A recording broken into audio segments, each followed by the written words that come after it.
few moments.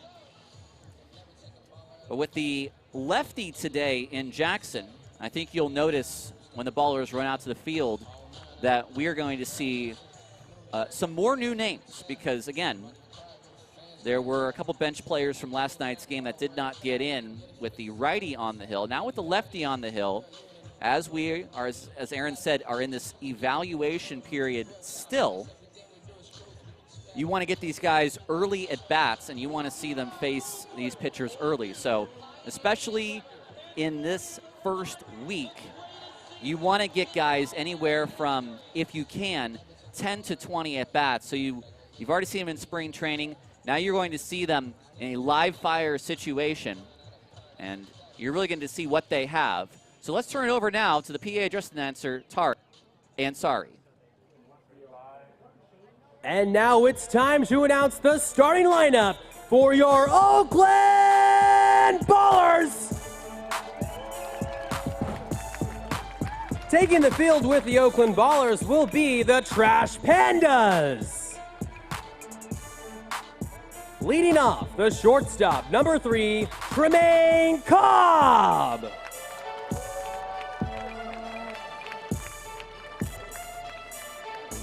Batting second, the left fielder, number 17, Jacoby Long.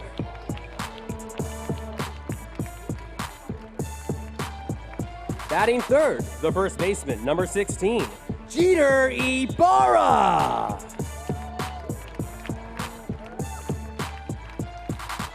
Batting fourth, the right fielder, number 27, Noah Blight.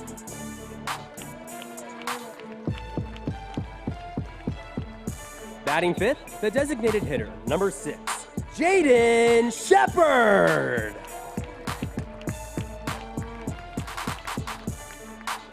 Batting sixth, the third baseman, number 15, Jake Allgaier.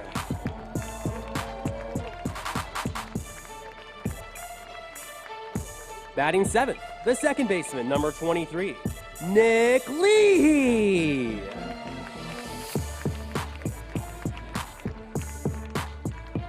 Batting eighth, the catcher, number 10, Nick Poss.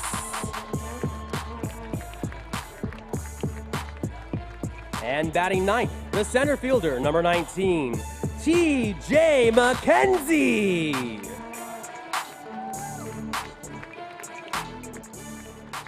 On the mound tonight for your Oakland Ballers is number 31, Aiden Rissy.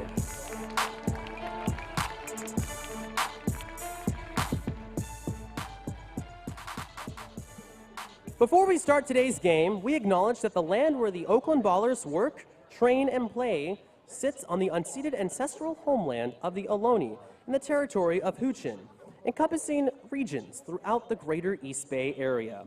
We recognize that we benefit from living and working on their traditional homeland, and we affirm their sovereign rights as First Peoples. Ladies and gentlemen, please rise if able and remove your caps.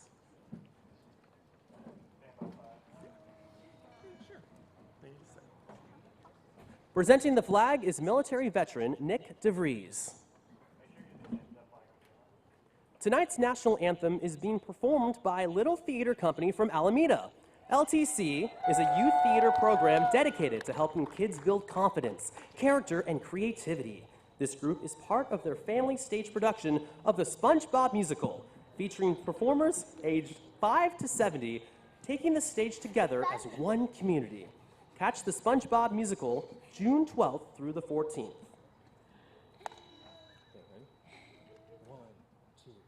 Oh, say, can you see by the dawn's early light what so proudly we hailed at the twilight's last gleaming, whose broad stars and bright stars through the perilous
Well, we've had baseball here for 3 seasons at Raimondi. That might be one of the cuter national anthems that we've had in our time. All right. It's game time, folks. So let's play ball. The starting lineup for the Paddleheads, almost exactly the same as yesterday, just a few changes. You'll see Feliciano behind the plate instead of at the DH spot, switching with Klemp. And Jeremy Piatkevich will come in and play short today. No Tai Yukamoto. Everyone else was in the lineup last night as part of the 11-run, 16-hit outburst. They will face the right-hander in Aiden Rissy. As we said, his second professional year. He pitched for the New York Boulders last year in 12 starts and 11 appearances with a 5.50 ERA. Between both San Francisco and New York, a total of 112 2/3 innings pitched. So he knows how to go the distance. The defense behind him, we'll see a very speedy outfield. The new man, Jacoby Long, in left field, more of a center fielder by trade at Miami and the New York Mets system. So he and McKenzie will cover a lot of ground. And Noah Blythe, who started at DH yesterday, in right today. Nick Poss, the other of the two catchers, he is behind the plate. So a lot of folks came early. A lot of folks ended up with that ring necklace. Kind of holds close to the neck, but it is very, very shiny. And the Ballers for a second straight night, as you can see. In the new gold championship uniforms, I think you'll see the Ballers go back to the creams maybe tomorrow. They also have the Peloteros jerseys for the Dia de los Ballers and other celebration nights, as well as the black unis, the Oakland Stands Up unis. We saw Missoula in black yesterday. They'll stick with the Zootown moniker, but tonight in green. Well, Kazuski made a pretty good showing yesterday.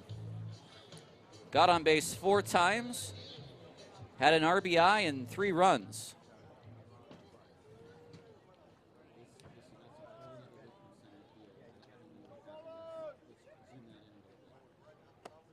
First pitch, high and away at 6:37.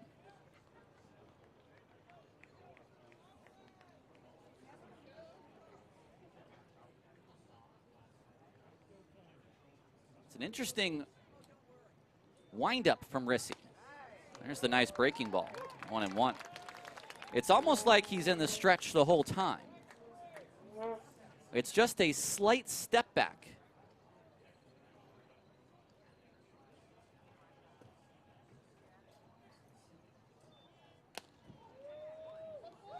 One and two.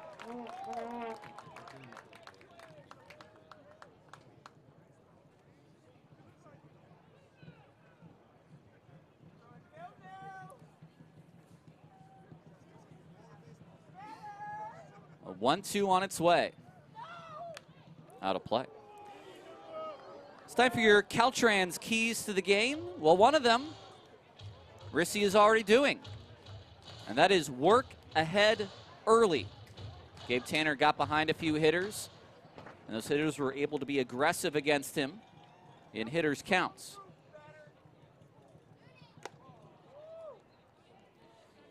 The second key for Oakland tonight is to push the envelope or push the envelope, whichever you prefer.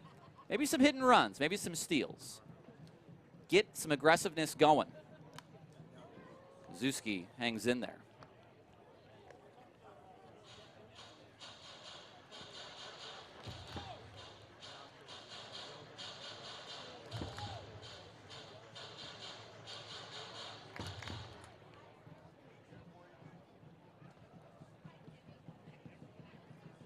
Another 2-2. Toward left center. Long is there. One away. Well, we saw this field play a little small yesterday, especially in the daylight hours. And Kazuski Might have been aiming that way as it was. Try to get something up in a little bit of a jet stream we've had recently. It's been windy. I think it's been windy all across the country, too. First pitch to Klemp is high. Nick Klemp, a name that we know from last year with his time in Missoula, even from year one when he was with Boise. 2 home runs for him last night. Swing and a miss. The high breaking ball, 1-1.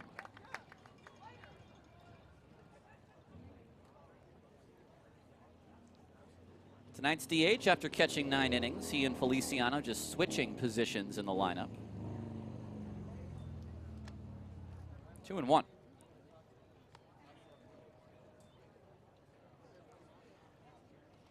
Now just one more game in this series. It's certainly going to be very interesting. A lot more 3-game series this year, including some 3 home, 3 away, 3 home, 3 away. To begin, the Ballers have 12 at home and then 12 on the road. 3 against Missoula, 6 against Long Beach, and then 3 against Red Pocket. That's a base hit to center field. And a 1-out single here in the first.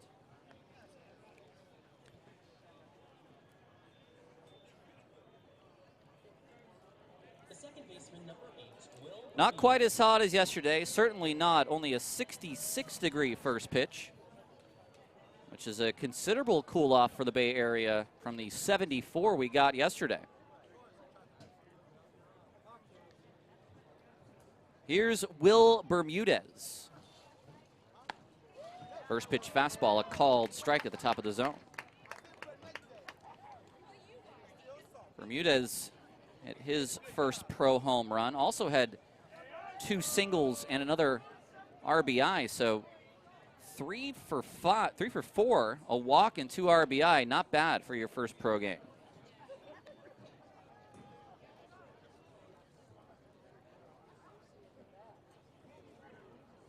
Glad you've joined us here on Ballers TV on the Home Team Network and on our YouTube audio stream.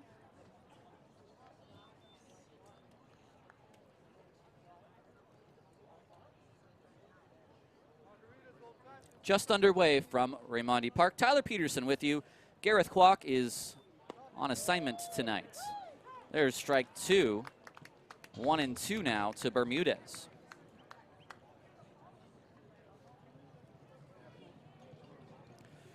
Ballers turned 5 double plays last night.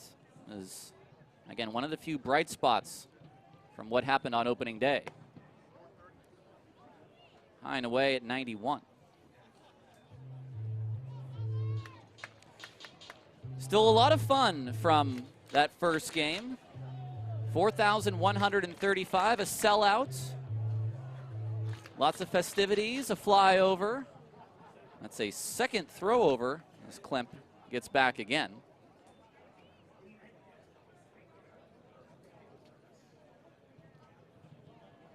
This will be pitch number 15 for Rissy. There goes the catcher Klemp. It's high and away. The throw down is in time. A huge jump from the catcher Klemp, but the catcher Poss guns him out.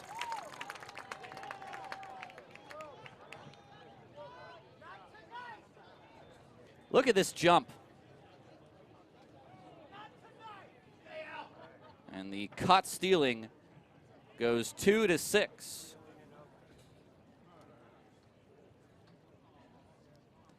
Full count pitch. Bermudez takes high and away. So Bermudez draws what is a 2-out walk now, and that'll bring up Tyler Stone. Well, you know with the 2 throwovers that you're almost egging on the guy to jump in to a lead like Klemp got.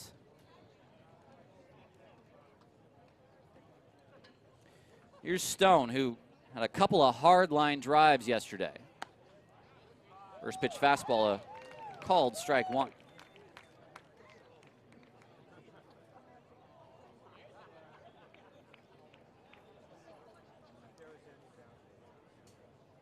3 hits for Stone last night.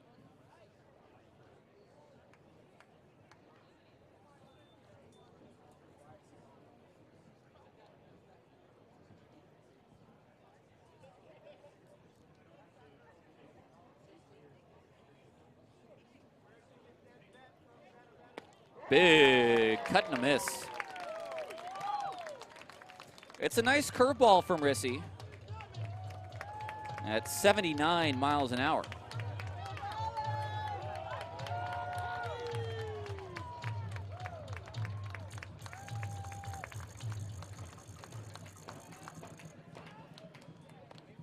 That's low. Wrapped it up to 92 there. Now 1-2.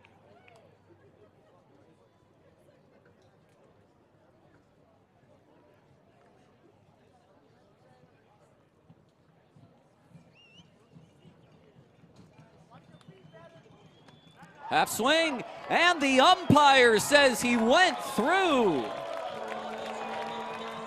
It's a strikeout for Rissy.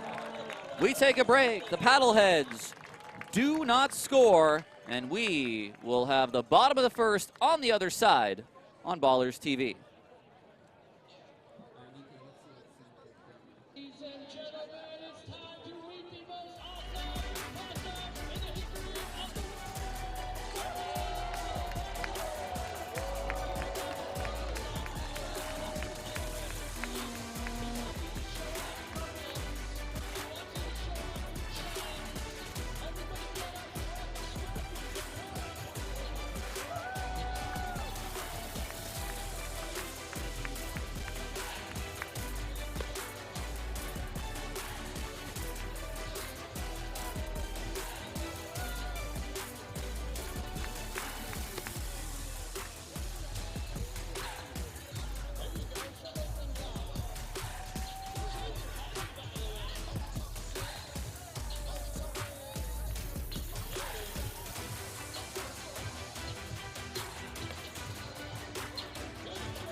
One, the Ballers lineup is as follows. We'll get our first look at Jacoby Long and Nick Poss in Ballers gear. Tremaine Codd back to the top of the lineup, a right-handed hitter, heavy lineup, because they're facing a lefty on the mound in Jaron Jackson. Jackson,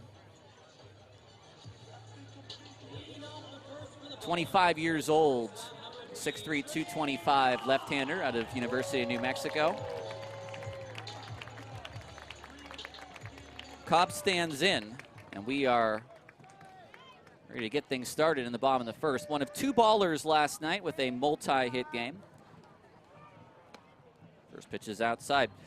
Lineups, by the way, brought to you by our good friends at Rubenstein.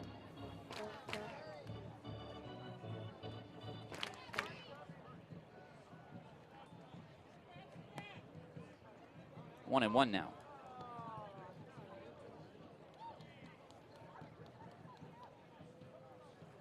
This is a familiar spot for Cobb at the top of the lineup. Almost every day last year he was leadoff man. That's out of play down the line.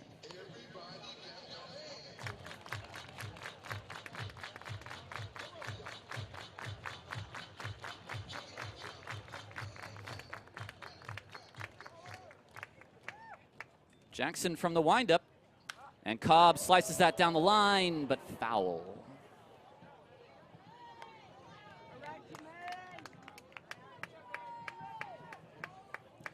Your umpires for tonight: Robert Headley calling balls and strikes behind home. Ruben Candelario at first, and Ricardo Rodriguez at third. On the backhand, and it gets through. A single for Cobb, 102 off the bat.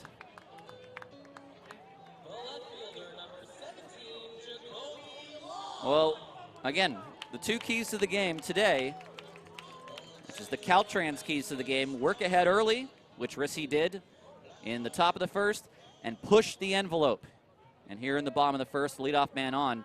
Here is Jacoby Long, our first look at him in a Ballers uniform, wearing 17. First pitch fouled away. Jacoby Long,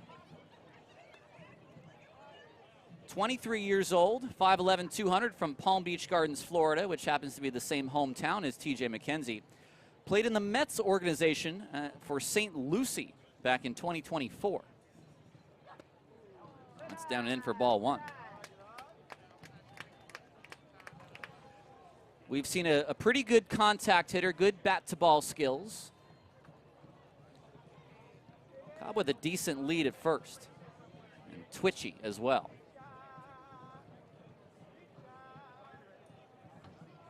Long swings and misses, maybe a high chase. 1-2.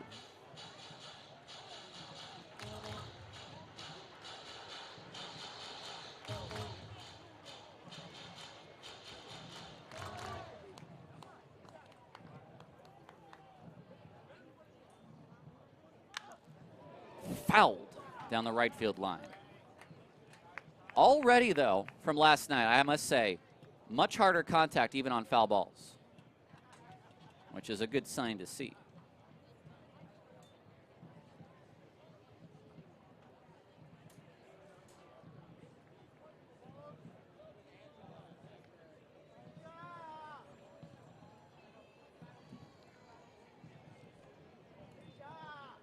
Way outside, that's a wild pitch, and Cobb goes to second. Now, interestingly enough, we got to see the new backstop in action. It's been pushed up 10 feet, so you could already kind of see maybe that was a little bit of a closer play than it had been in previous years, because that ball got back to Feliciano quite quickly. A runner in scoring position for Long now in a 2-2 count. Off the glove of the pitcher, and Long is not able to beat it out, but it does get Cobb to third. It'll go as a 1-6-3 out.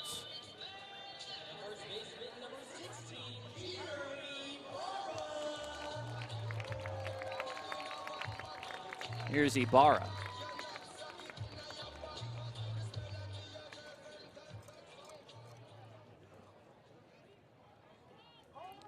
Ibarra hit a home run last night. It was the first run of 2026 for Oakland. It was his first as a baller, obviously, but not his first pro home run. Got that last year with the New York Boulders. Had two of them. At the bottom of the zone for strike one, 1-1. Any ball up the middle right now will get a run home, as will, obviously, anything to the outfield.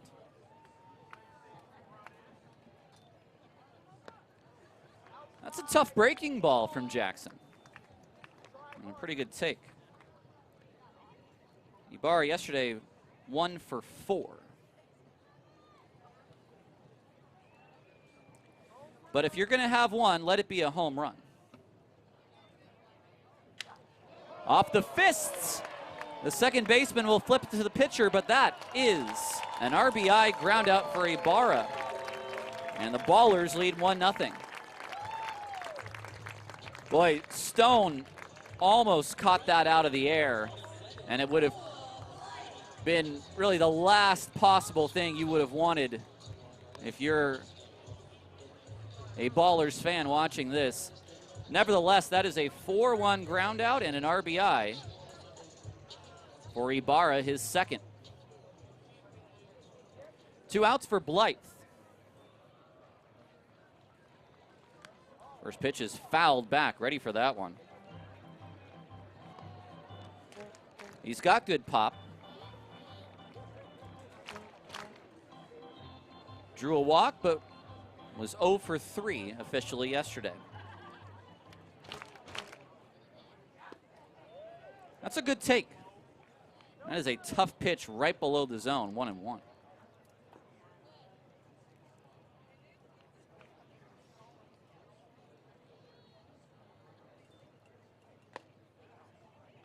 On the corner for strike 2.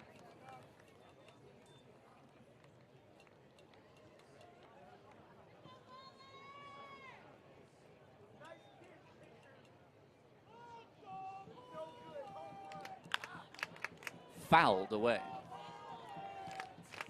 18 pitches for Jackson in the first.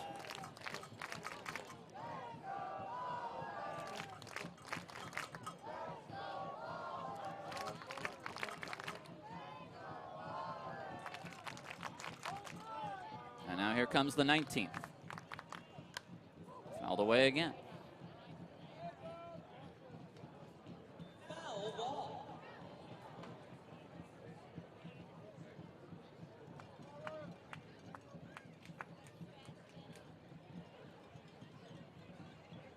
Here comes another 1-2. That's a pretty good take.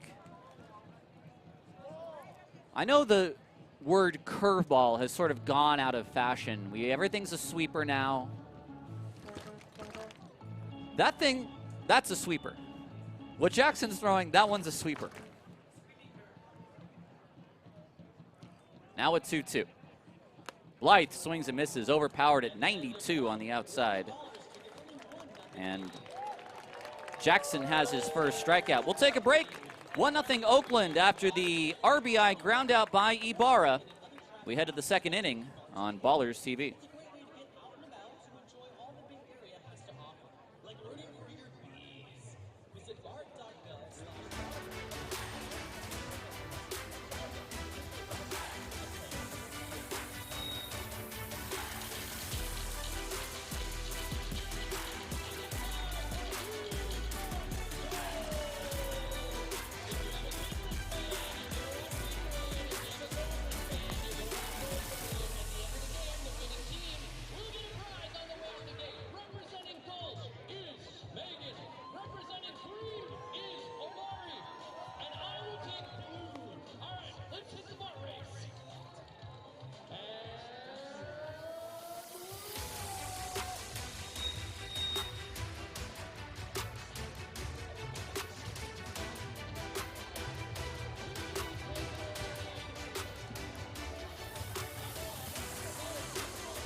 Welcome back to Ballers Baseball on Ballers TV.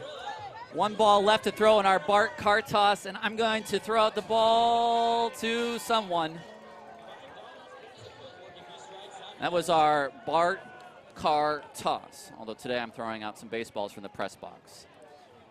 The first pitch is a ball to Xavier Casarilla. You may have heard the beer batter bell being rung for the first time.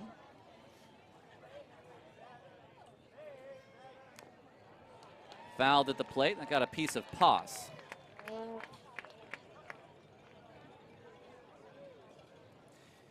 Last year we were doing the Bart car toss, and they were actual little stuffed and, what do you call that, rubbery? What do we want to call that? Foam Bart cars that we were throwing out. I don't think they're in yet, so we got the Ballers baseballs.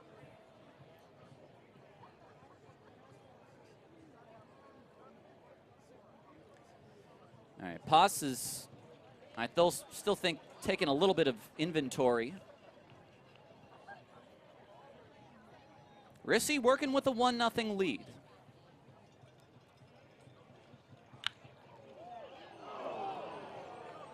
I'm licensed to call that a hit.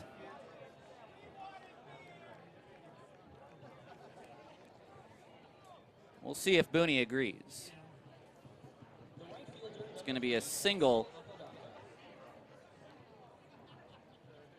past Allgaier at third. Jake right now staring into the sun. And one he should have got in front of. Here's Enzo Apodaca. So leadoff man on with Casarilla. It's a shutdown inning opportunity for Rissy.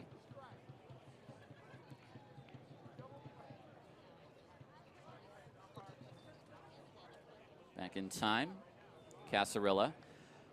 I don't think he's going anywhere, to be quite honest with you.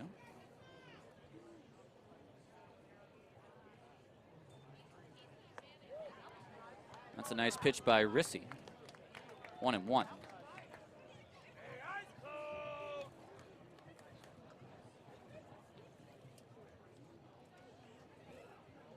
From Scottsdale, Arizona, originally, Enzo Apodaca.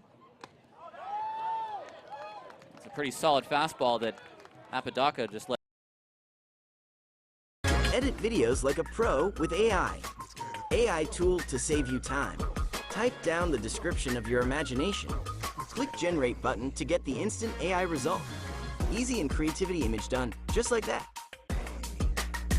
Seamlessly track people and objects. Auto-generate subtitles only need 1 second. Fix audio for wind removal or denoise only need 1 click. All you need to build your following. Use Power Director right now.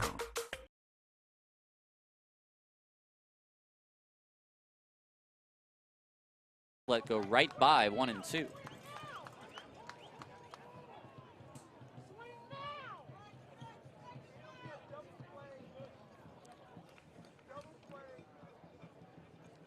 Rissy on 1-2. Well, he thought about it. Rissy, when he was with USF, was the program leader in strikeouts for that 2025 season. That one's in on the hands, and Apodaca able to turn that around.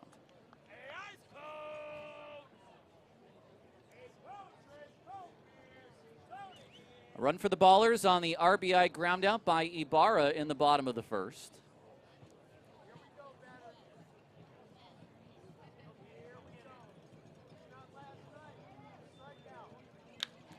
That's toward right field. It's high, it's deep, and that is gone.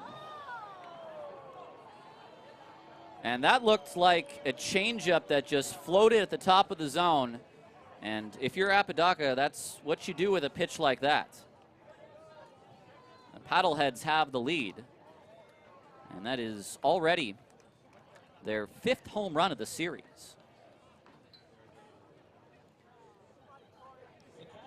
Well, one thing the Paddleheads are not doing are missing pitches they can hit. If they get a mistake, they're taking care of business right now. So no shutdown inning for Rissy, and now he trails.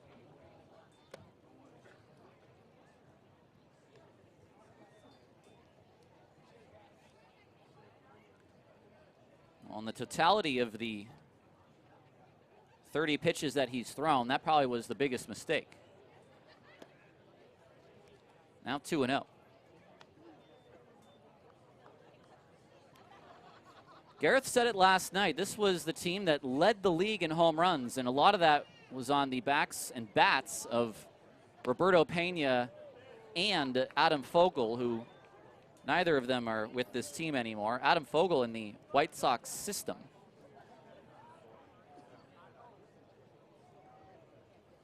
I think something like maybe 80 home runs between the two of them.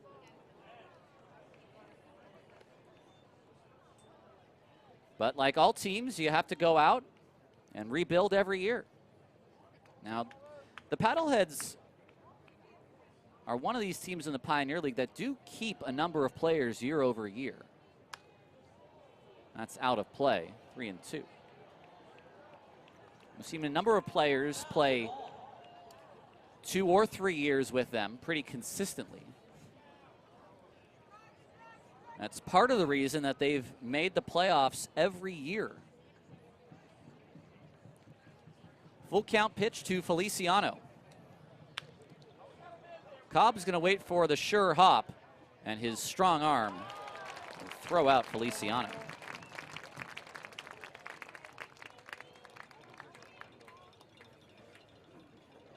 And that's a nice comeback batter for Rissy. Not only after giving up the home run, but falling behind 2-0. Here's Leighton Berry.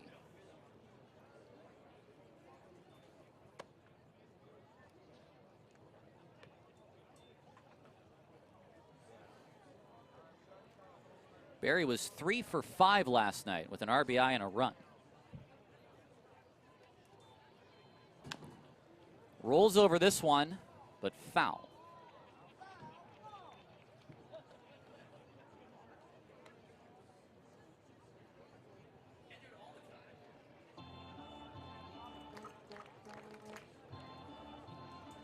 Well, at this point for Rissy, you just want to set down the next 2 in order.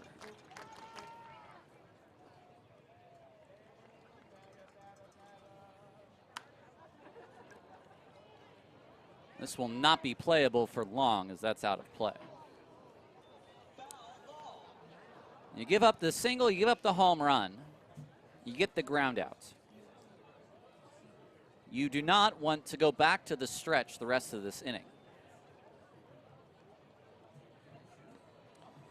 And you have the 8 and 9 hitters, although take that with a grain of salt in the Pioneer League. Everybody bats 300. But still, get to those guys before the lineup turns over here. Ibarra handles, and it's in time.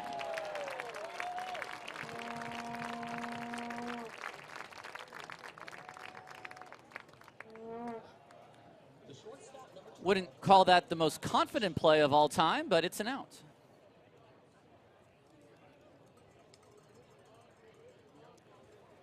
The key with any good ground ball is to put your body in front of it. You'll always give yourself a chance, and Ibarra did there. Now, Jeremy Piatkevich. And for all my fellow folks of Polish descent who are listening tonight, that includes myself and Piatkevich. Pass to first. That's in time, and Piatkevich spelled P-I-A-T-K-I-E-W-I-C-Z. That's a good name right there. A 2-run home run for the Paddleheads. They lead 2-1 as we head to the bottom of the second on Ballers TV.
Heffernan Insurance Brokers has been helping people make smart decisions since day one, offering business insurance, personal home and auto, employee benefits, and retirement and wealth management. Make a smart decision for your business or family today. Visit Heffernan Insurance Brokers online at hefins.com. 2-1 Paddleheads in the bottom of inning 2. I'm Tyler Peterson. This is Ballers TV. And this is Jaden Shepard, who will take his second Ballers at bat after coming in as a pinch hitter last night. Took strike 3 called on a 3-2 pitch.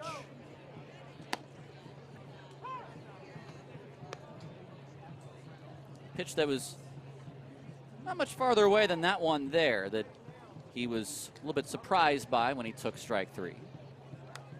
That's fouled back. That's a nice swing from Shepard, who again, it's got a lot of pop.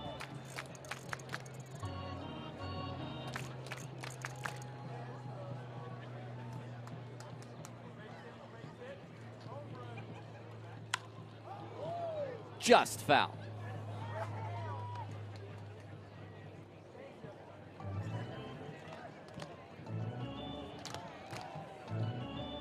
His last season for Cal State Monterey Bay, 11 home runs and 10 RBI. The year before that, 15 home runs, 12 RBI. Year before that, played sparingly for the Fresno State Bulldogs.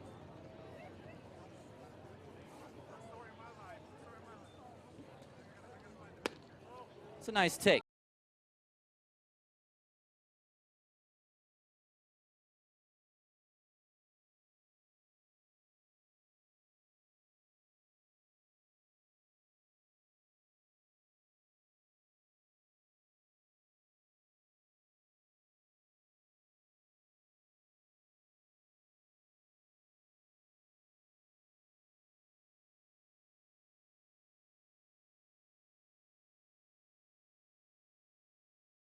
As they change up off the plates. Tried to fool him on 83, didn't offer.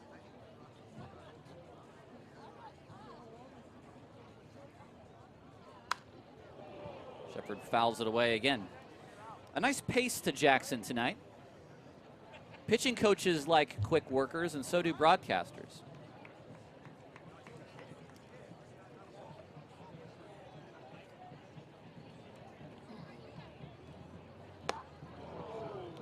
Chases that time, and there's one away.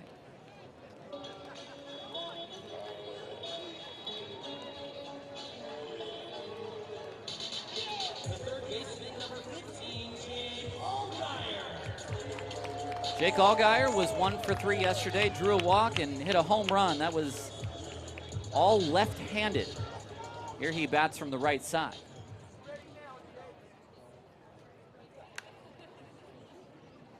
First pitch fouled away from Allgaier. I like the first pitch swinging.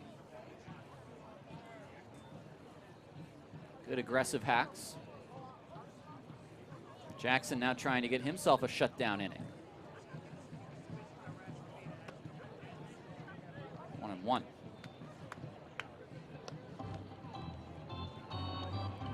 Allgaier's home run was sort of the low line drive variety that went over the left field wall.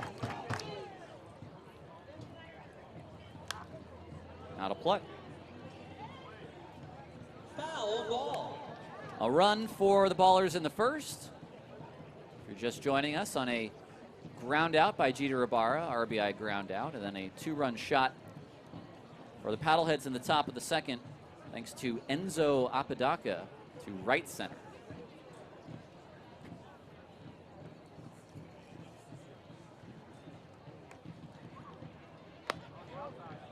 Two and two.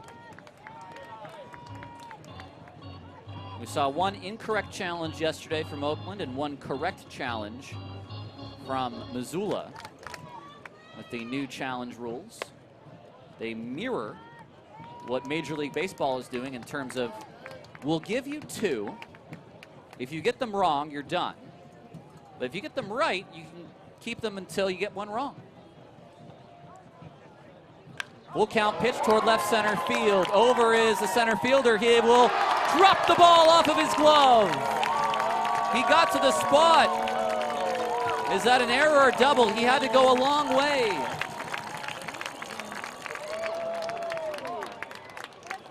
It'll be an error for now. Let's check the replay, Booney, just to watch it one more time.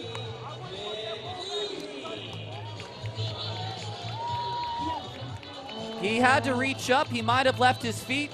Rule of thumb on leaving your feet. It's a hit. All right. A double for Allgaier. If you ask Kazuski, he would have said he should have caught it. And I think what saves it as a hit for Allgaier is the stretch of the glove.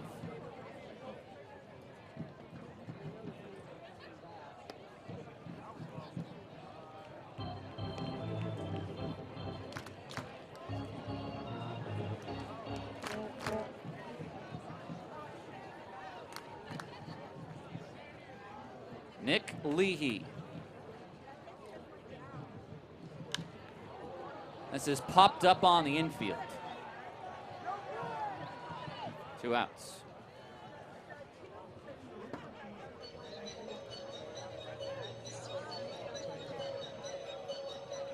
The catcher, number 10, Nick Poss. The first at bat for Nick Poss in a pretty big spot. A runner at second and 2 outs.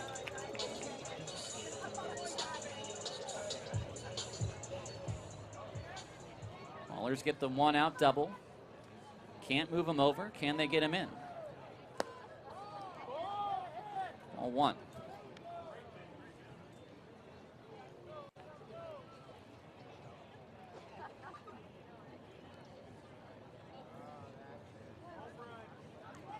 Poss was a member of the Idaho Falls Chuckers last year. He was on the roster for Troy Percival's Idaho Falls team in that championship. He only got 1 at bat. Poss was drafted by Oakland in the Arizona tryout draft along with Justin Trimble, who's also on the Ballers roster. And is one of a couple of guys eligible to be the 25th man for Oakland. Now in a 1-2 count. So as a catcher, there's good versatility in having one of your guys be eligible to be that extra man. He beat out Jacob Connery and Parker Stroh, as did Jaden Kalora. And the lefty-righty tandem at catcher is Kalora and Poss.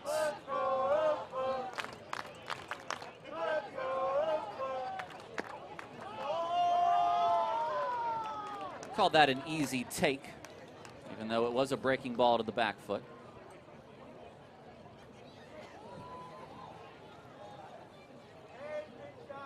This is a situation where you try to look the other way. Good take there, 3-2. Your eyes can get a little bit big when it's coming up in that territory.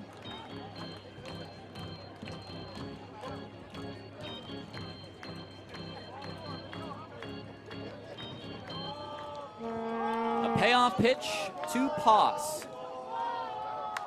Fouled away again. A fastball coming in at 92 from Jackson, who is about to throw his 42nd pitch of this game.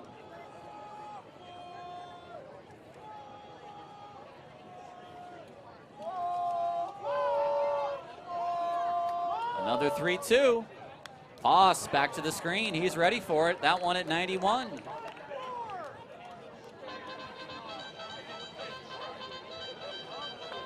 Well, for Aaron and James, two former pro hitters themselves, they got to be loving this at bat right now from Poss.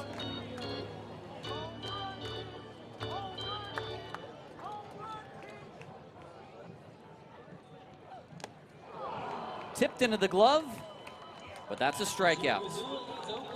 A chase from Poss, and the Ballers get the 1-out double. They can't bring him in. 2 more Ks for Jackson, and we head to the third, 2-1 Missoula.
Jason with you here in West Oakland at Remodel Park for the second game of the season.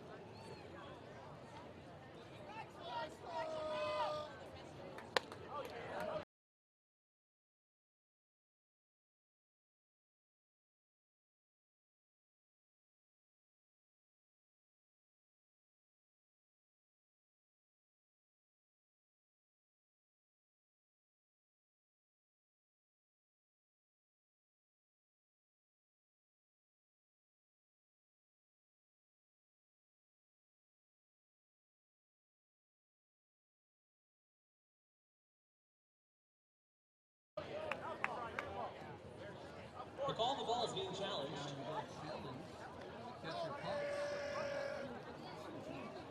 After review, the ruling on the field is confirmed it is a ball.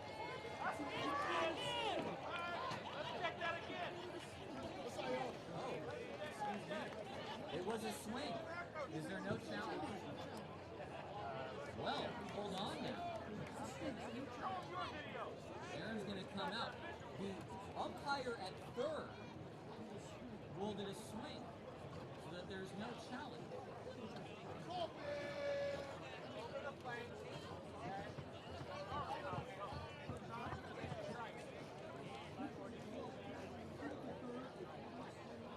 Well, if you're Fox, you have to challenge the thing. But if that's a strike, there can't be a challenge. Aaron Miles having a conversation with our home plate umpire, Robert Petty. The strike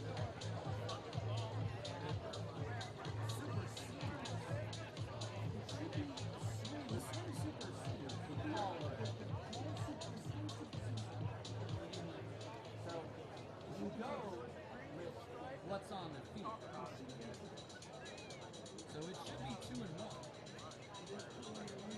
On the swing by Cousins.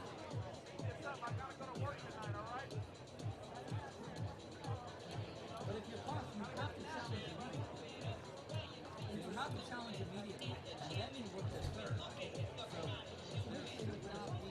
a challenge. Eyes to the video board.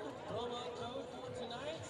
And yes, we are now going to get into the form information given to Michael Fleck. There will be no challenge.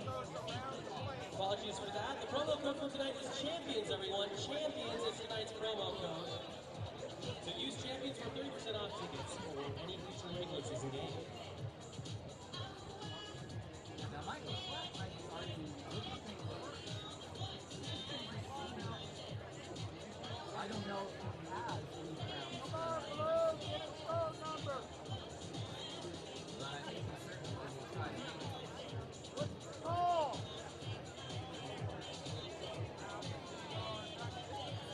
Robert Evans coming over to Aaron Miles.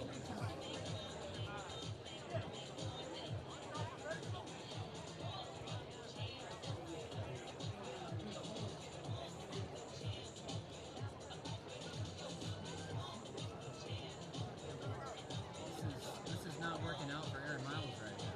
Ballers fans, a reminder, Scrappy Town behind the right field bleachers. There's always a great time with short lines and great vibes. Scrappy Town, go get yourself some delicious food from Scrappy Town.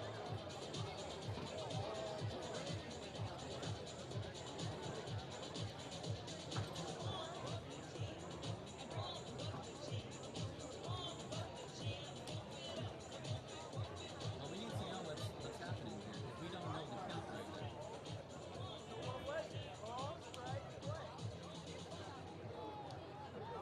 It is 2-1, which means the Ballers have two challenges. Okay. Unless they're trying to say if you were to swing the challenge, which would be wrong. Oh, my goodness!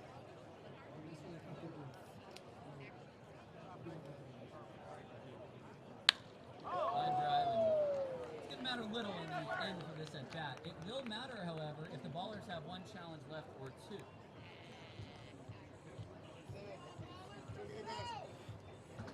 The designated hitter, number 13, Nick Clem. Here's Nick Clem. Well, I hate to have no answers for you.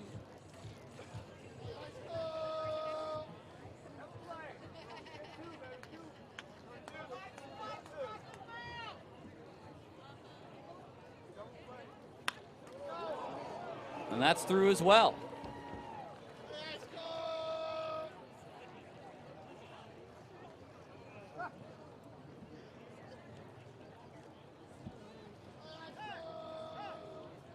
The second baseman, number 8, Will Bermudez.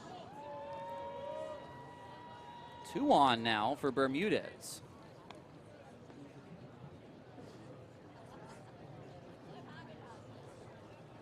First pitch single from Klemp, and this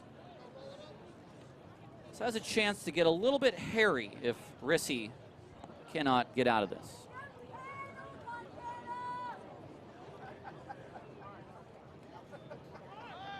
That's pulled back for ball 1. Bermudez walked in his first at bat.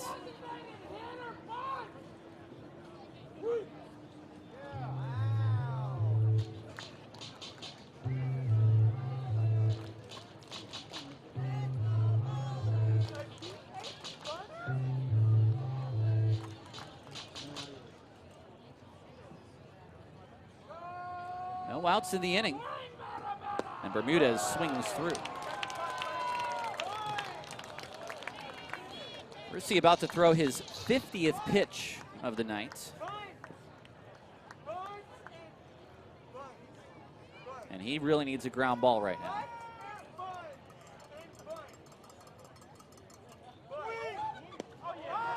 That's on the corner for strike 2. That's a nice pitch.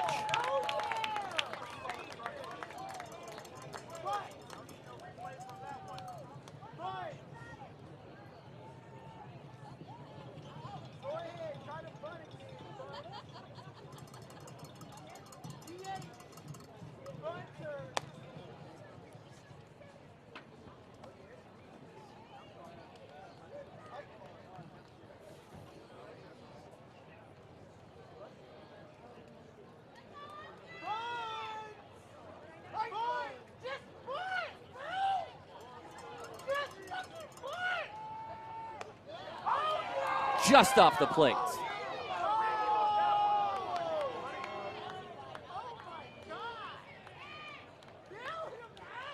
Well, now Rissy may have to attack Bermudez. Cannot risk walking him to have the bases loaded.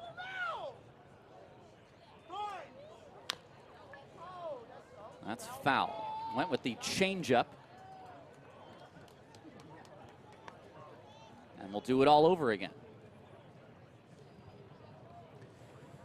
Ballers bullpen through 5 innings last night.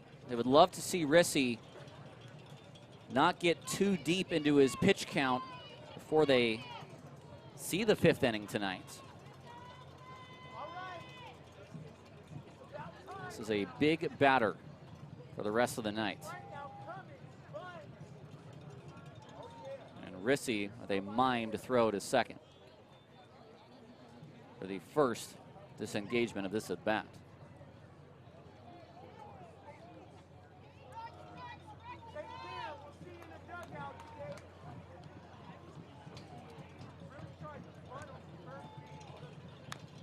Again fouled away. That was a curveball that did catch part of the zone.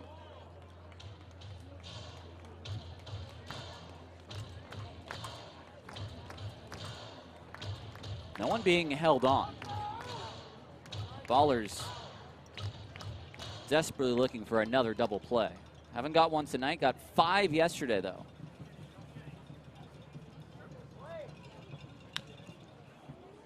Again, Bermudez tops this foul. We're going to a 9th pitch of this at bat.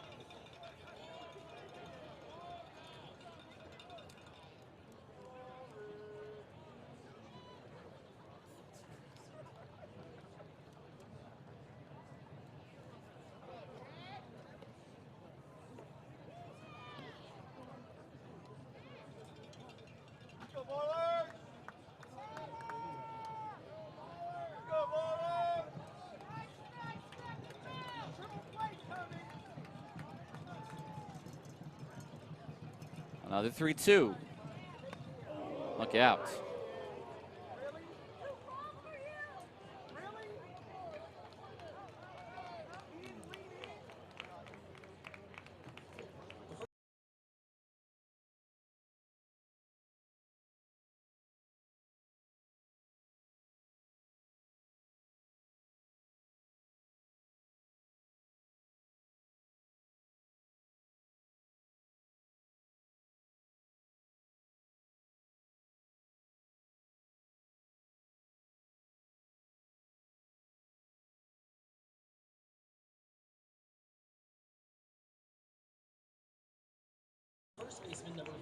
This might be just a chance to settle things down here a little.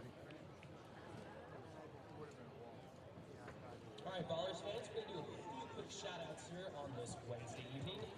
Welcome to Stone struck out swinging in his first at-bat. And for celebrating our it's the lone strikeout for Rissy thus far. A long at-bat now has him at 56 pitches through just 2+ innings. So he's got to induce something which sees an out on the play. But he begins 1-0.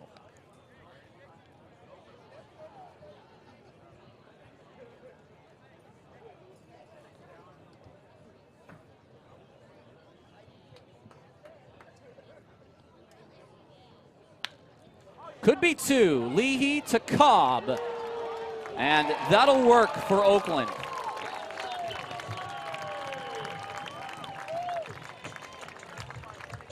Scoring is Kazuski.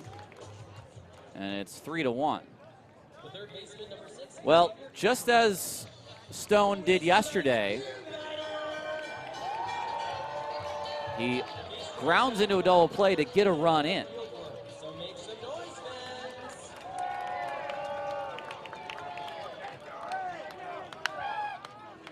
First pitch is fouled away by Casarillo.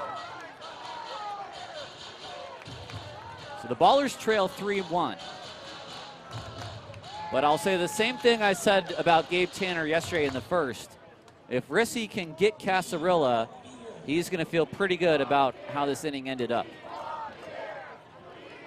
The 0-1 from the windup.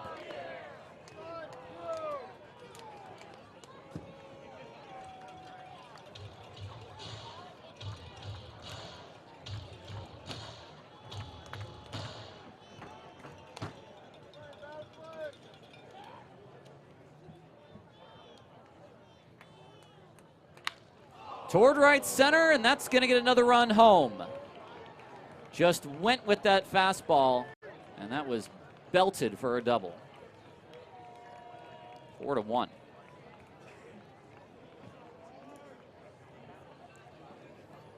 When you get a fastball on the outside like that, and just like yesterday, when Casarillo hit his home run, he really had to go and get that pitch. It's just a strong hitter beating a pitcher on a pitch. And that's the run that Rissy really did not want to give up. 4-1.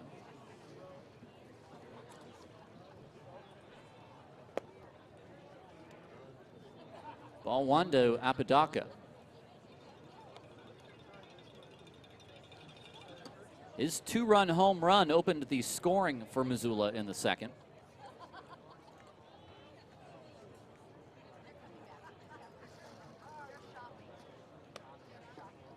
Now 2-0. And now a couple of bullpenners really getting some calisthenics in the Ballers bullpen.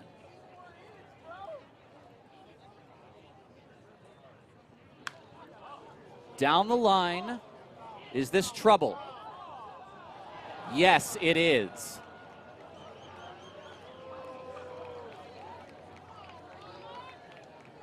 Oppo for Apodaca.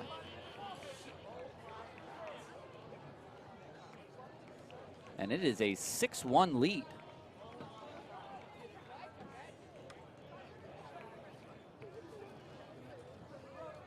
If you get it right down the line, it's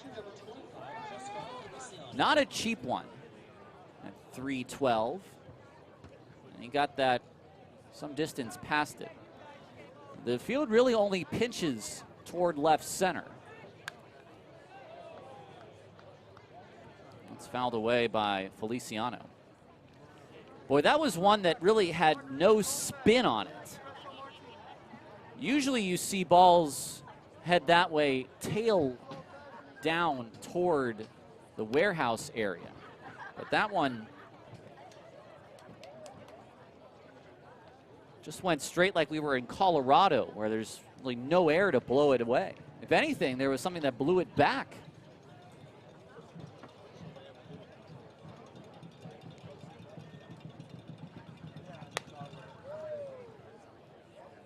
For the second time in 2 days, a multi-homer game for a member of Missoula.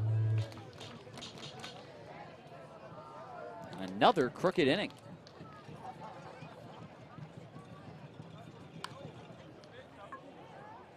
Blythe is there. And that's the final out of the inning. A 4 spot for Missoula. And the Ballers trail 6-1 heading to the bottom of the third.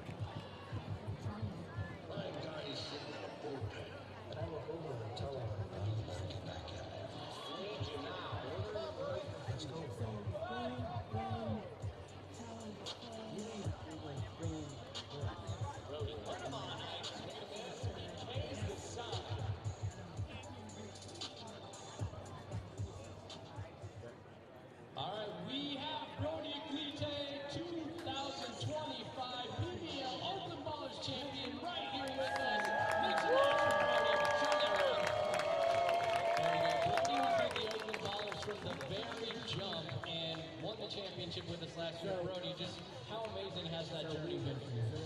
Honestly, it was great. I mean, seeing it start from the beginning and how far the Ballers have come and winning the championship.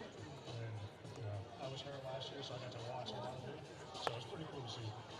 Now, as a Martinez native, a Bay Area native, you know what this means for this franchise. You know what this means for this fan base. So just how cool is it to see the way that this town has embraced the Oakland Ballers? Oh, it's awesome. I mean, growing up in the A's games, you kind of see on the right field, 60 days you kind of see how active they got and their fans, we just live and die by the A's and how they embrace the Ballers is the same way I felt going to the A's games when I was younger. So it's been awesome, seeing how they embrace the Ballers coming to Oakland. All right, now Brody, you're an OG baller, you're a champion, you're here in the house. I think we need to upgrade you and Rachel to the field side seats. What do you think? You want to get down there? Let's do it. Let's upgrade Brody, everybody. Let's go.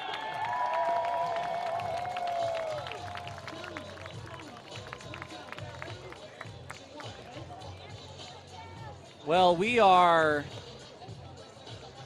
into the bottom of the third. Little FaceTime with Brody Iglite there, member of the 2024 and 2025 Oakland Ballers, a champion in 2025. But the Ballers find themselves down big early again, 6-1.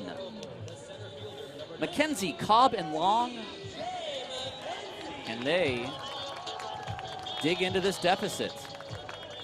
One of the things the Ballers excelled at the most was winning games when they score first.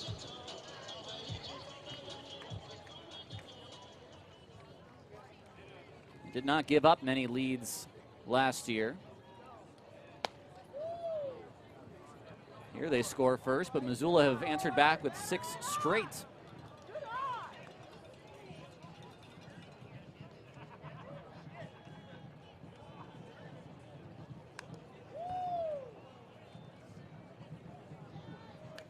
McKenzie yesterday hit in the 9th spot.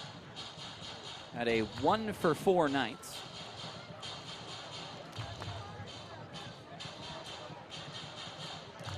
A lot of speed and a lot of good pop as well.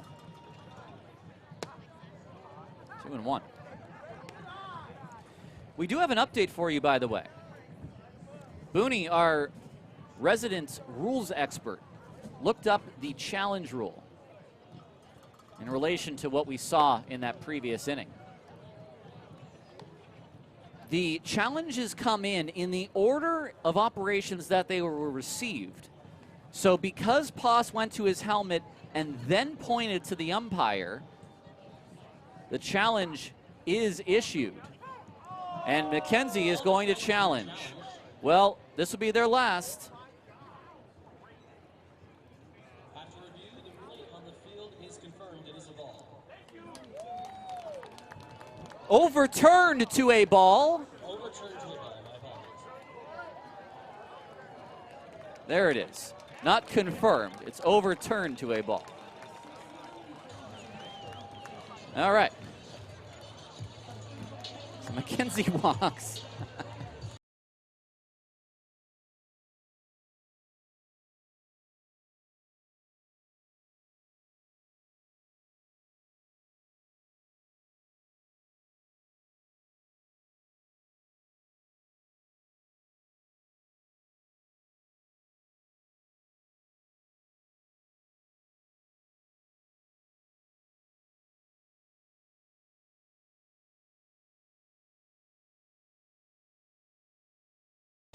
But Oakland was down to their last challenge. The shortstop, number 3, Jermaine. What's happened was because Poss went to his helmet and then pointed, you take the challenge first and then you take the point. What Poss had to do was point and then tap the helmet. All right, here's Cobb. Toward right center, carrying deep and caught. McKenzie's got to get back, and he's got to get back quick, and he does.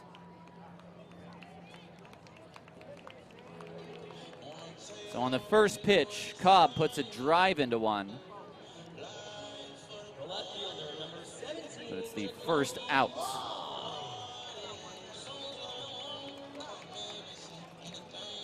You want Trey Cobb swinging. That's when he's at his best. Got a pitch he could handle there. And down 5, you need your bats to come alive.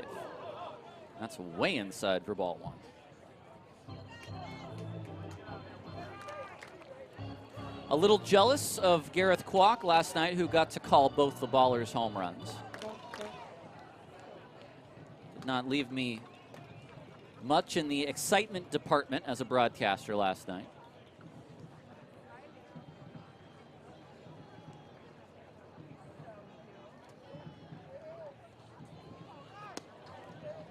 Two and 0. Now, Long is a good hitter if you want to try to put a hit and run on, because he makes contact. And he's peered down to Aaron Miles at third a couple of times here.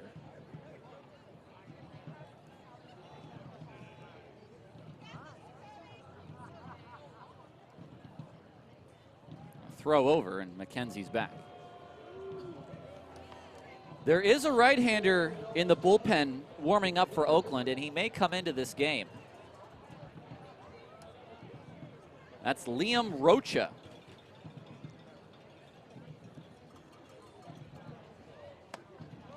Does he go? No, says the umpire at first. 3-0. And this is a pitch where Long can definitely see one go by on 3-0.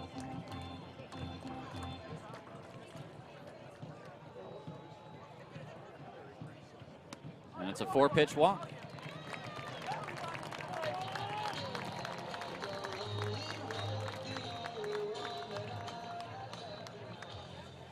So the Ballers have been given 2 walks by Jackson in the third, and down 5, you've got to take advantage, especially this early in the game when you still have plenty of time to get back in it. You do not want things to get so far away from you that it becomes a situation like what happened last night. First pitch ball to Ibarra. And Jackson's had trouble finding the zone here in this inning.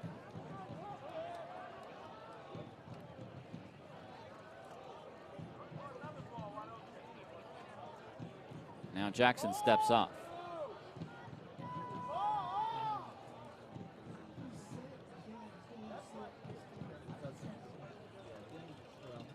It's fine.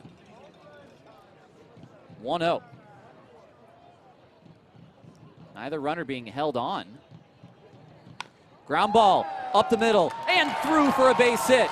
Here comes McKenzie. Long's going to try to take third, and the throw is not in time. He's off the base, but he gets back. Hello. Ibarra with a second RBI tonight. And good thing Casarilla was not holding the tag. 6-2. Just a high chopper. You gotta love the effort from Bermudez there.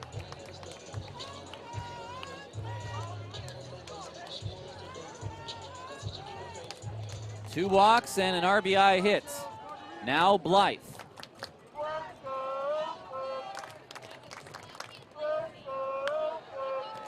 Out of play.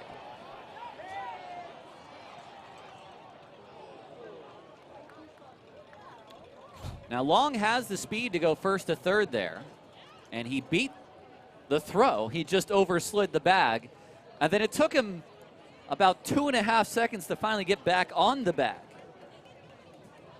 which would have really stymied this rally the Ballers are trying to get through and are put on. Ooh, challenged by Blythe. The call on the field is overturned to a ball. 1-1.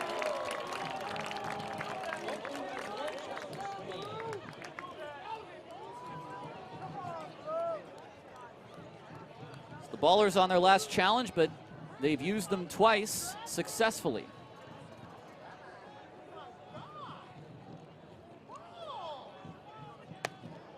Two and one. Someone's starting to play catch in that bullpen for Missoula. And Jackson in this inning has looked his most uncomfortable so far in the game. The next pitch will be his 59th.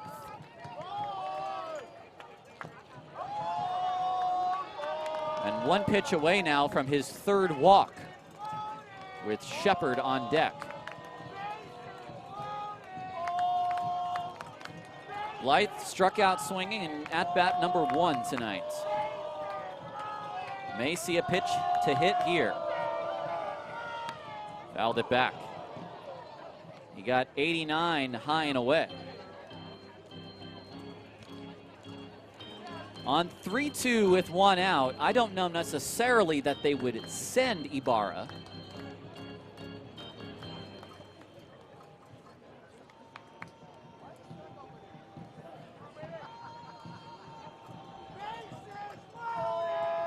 Here's the payoff. Staying alive is Blythe. A walk to McKenzie, a walk to Long. Ibarra knocked in McKenzie. And you can see the action going on in the Missoula bullpen. Can Blythe come through with his first pro hit?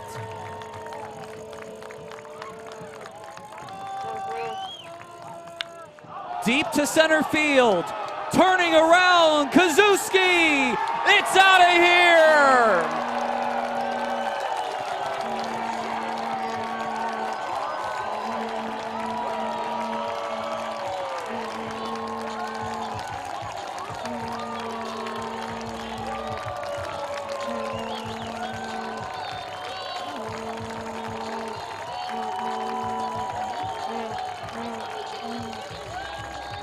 We've got ourselves a one-run ball game after draft-eligible Noah Blythe sends one 405 feet over the center field fence.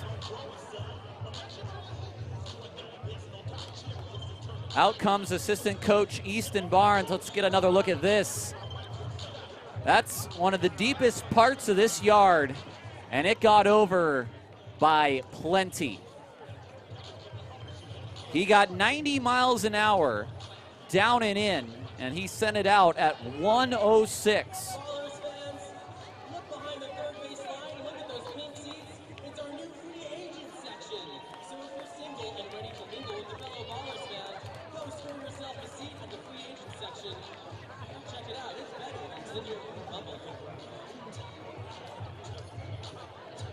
Shepard now in a one-run game. So if that bullpen wasn't really heating things up, they certainly are now. First pitch is swung on and fouled back. His first pro hit is his first pro home run. Now Shepard looking for his first pro hit.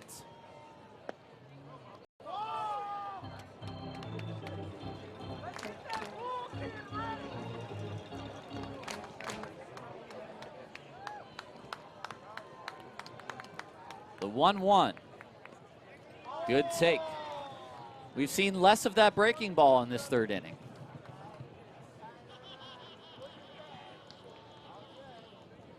That's only the 4th hit for Oakland in this contest, but they have 5 runs.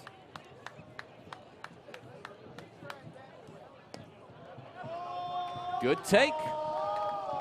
The Ballers have also won 2 challenges in this inning, which has certainly helped.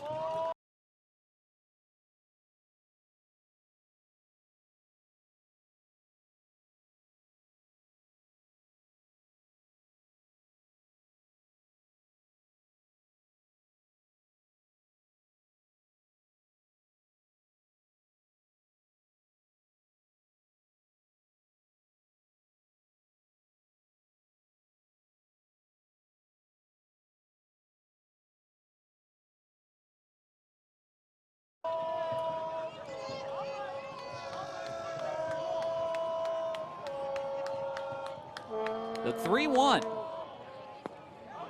is a 4-1, and it's the 3rd walk of the inning. It's unraveled for Jackson. It's the switch hitter, Allgaier.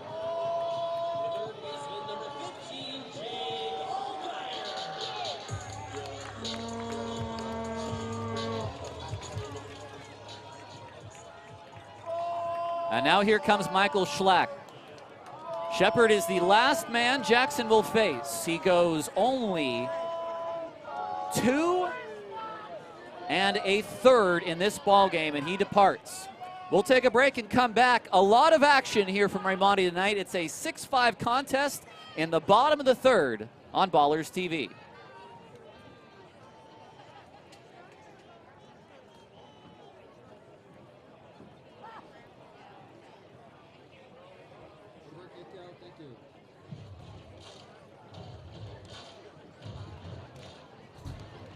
The Oakland Ballers would like to welcome City Councilwoman Rowena Brown to Raimondi Park. Everybody give her a round of applause.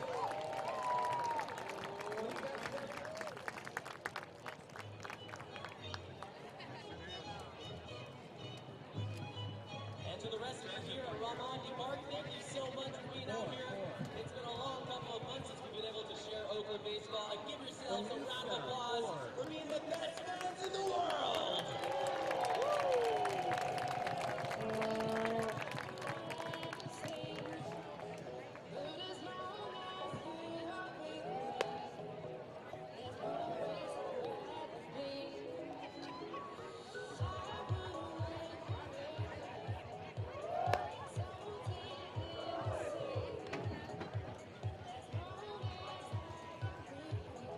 And Ballers fans, eyes to the video club. We want to see each and every one of you back in Raimondi Park several times this season. And you can get a discount. Use the code CHAMPIONS for 30% off tickets to any Ballers regular season game for the rest of the year. Once again, Champions, only effective tonight until 11:59 p.m. Use it. Come out to Raimondi, get yourself a nice gift with it. A hot dog in the beer mug, beverage from Ice Cold Kenny. We'll see you out here tonight. It's a right-hander out of the bullpen for Missoula. And for the first time this year, we get a look at Jose Balista, 5'10", 168, from Valverde in the Dominican Republic. His last registered professional outing came back in 2019 as an 18-year-old with the Kansas City Royals in their Dominican Summer League team. 15 appearances, a 2.66 ERA in that time. The switch hitter, Jake Allgaier, will now bat from the left side. The third baseman, number 15, Jake He doubled from the right side earlier in this game and had a homer yesterday from the left side. Shepard at first. 4 runs already in the third. And the first pitch is in the dirt. Well, for Jackson, it's 2 1/3 innings. He allows 4 hits, 5 runs, all earned. He walked 3 and struck out 3. The runner at first is his responsibility.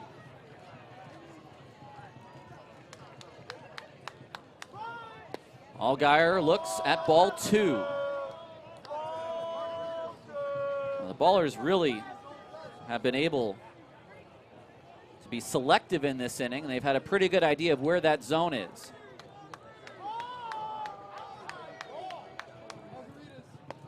Three and 0.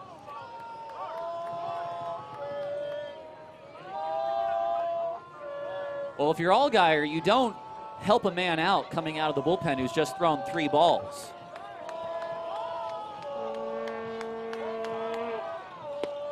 And there it is. It's the 4th walk of the inning. That pushes Shepard to second. And that brings up Nick Leahy.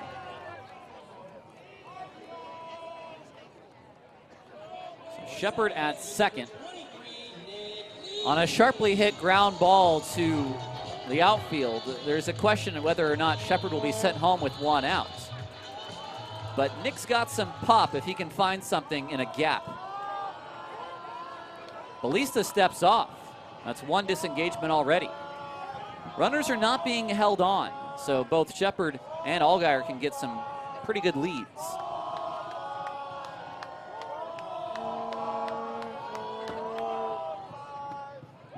That's a breaking ball for strike 1.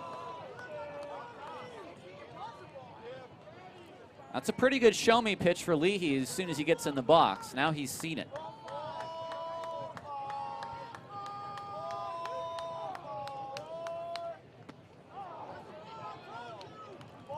No strike. There is an appeal and no swing.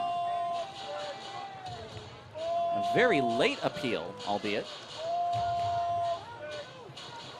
Leahy is the 8th batter of the inning. Up the middle, Ballista to second for 1. The throw to first is in time. It's a 1-6-3 double play, and Ballista does his job and gets out of the inning. A 3-run home run for Noah Blythe has put the Ballers back in business. It is 6-5. They trail headed to the 4th.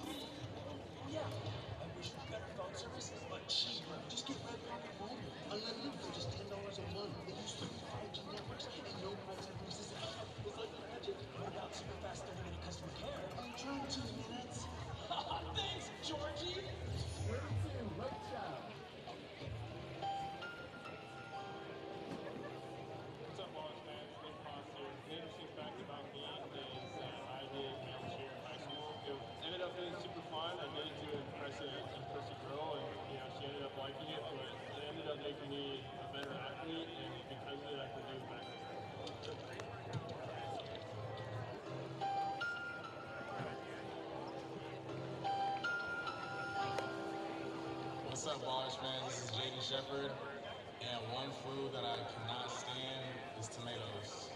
It's the nastiest food I've ever had. I am a chef, so you know I got included in it. It's not what I cook, but I don't enjoy cooking it. I feel like I'm doing a disservice to anybody who I cook for that dish involves tomatoes. I'm absolutely sorry that it doesn't taste that. The texture is nasty. The taste is disgusting. And anybody who likes it, I don't even understand why you like it. Now pitching for the Oakland Ballers, number 32, Liam Rocha.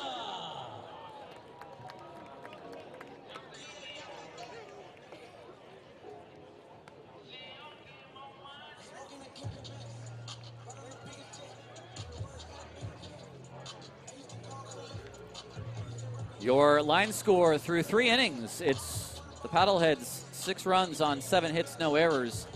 The Oakland Ballers 5 runs, 4 hits and no errors. And taking you through the middle 3 innings of play-by-play, here's Tyler Peterson. Oh, thanks. No Gareth Kwok tonight. He's on assignment, so I'm a solo with you tonight. A new arm. This is Liam Rocha. Rocha, 24 years old, out of San Dimas, California. Played ball at Cal Baptist. Was signed by the Twins after his 2023 campaign when he was the WAC Pitcher of the Year, the Western Athletic Conference. And has that beautiful gyro slider that he just showed off there.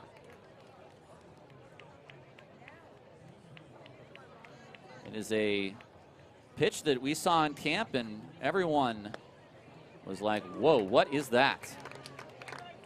1-2.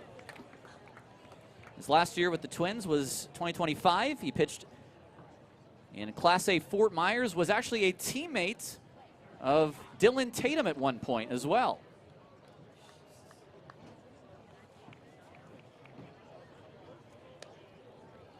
He'll face Barry, then Piatkevich and Kazuski.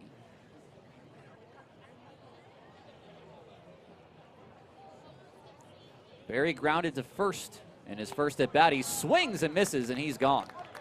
93 outside, and there's 1 away. So Aiden Rissy.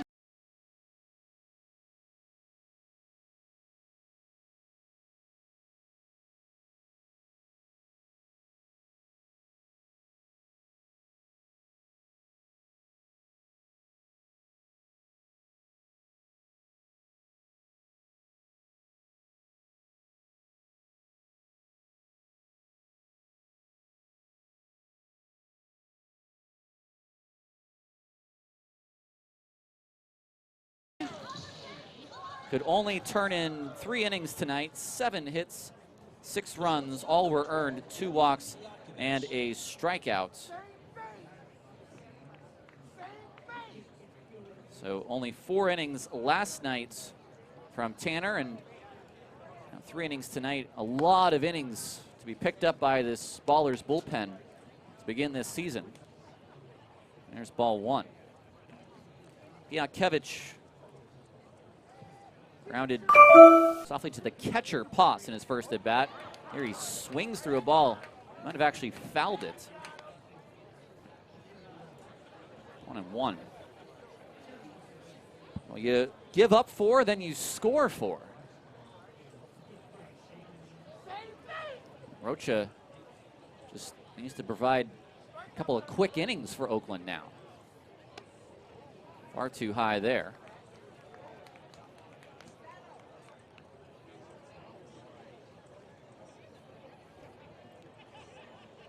His season in 2023, when he was the player of the year in his college conference, he had 103 strikeouts in 82 innings, a 3.39 ERA, and a 6-1 record.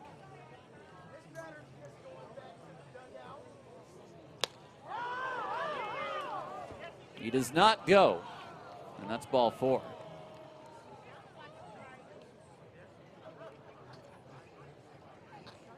A 1-out walk for Piatkevich, and that'll bring up Kazuski.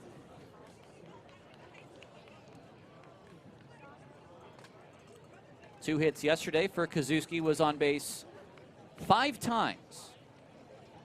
Today 1 for 2 with a single.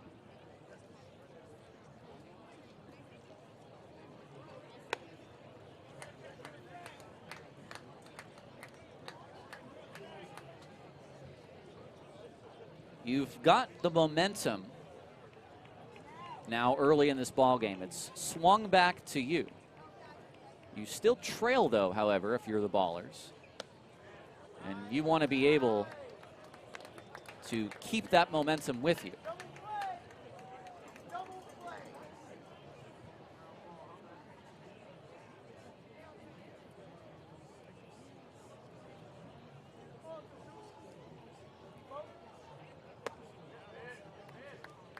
Two and 1.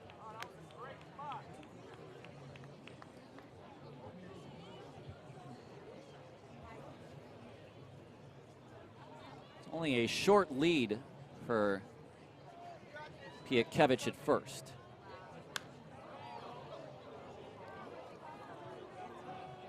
Well, back-to-back nights to begin the season that a Missoula Paddlehead has a multi-homer game. It was two two-run home runs for Nick Klemp yesterday, and it's two two-run home runs for Enzo Apodaca today. Takes that in the dirt. It's 3-2.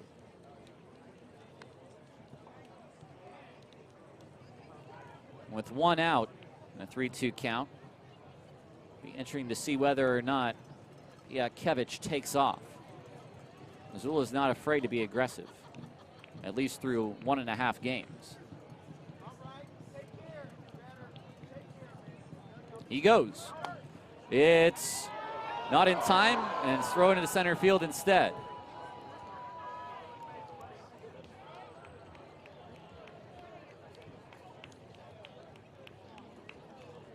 It's ball 4. The designated hitter, number 13, Nick Klemp. It's ball 4 anyway, so there's no stolen base. I thought for a moment that would have rung up the batter at the plate, Kazuski. But now 2 on with 1 out for Klemp. And now Rocha needs a ground ball.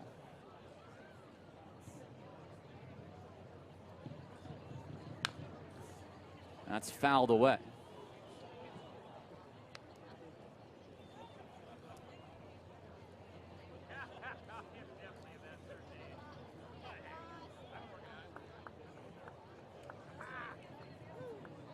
Klemp already with 2 hits tonight, 2 singles.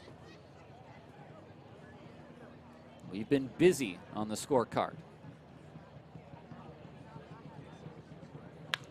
Line drive to left field, that's a base hit. Charging in is Long. He's going to throw to the cutoff man, Allgaier, and it's station to station.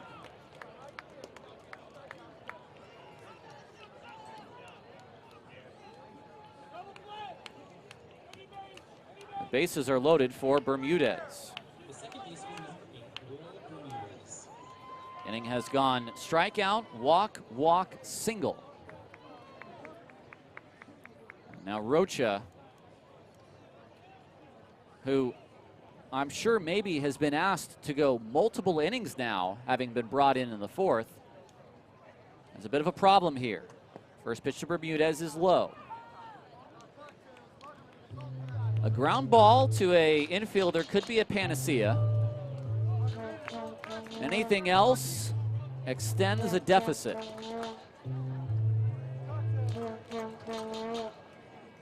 And gets the pitch count up already. This will be his 20th pitch. And it's going in the wrong direction for him, 2-0.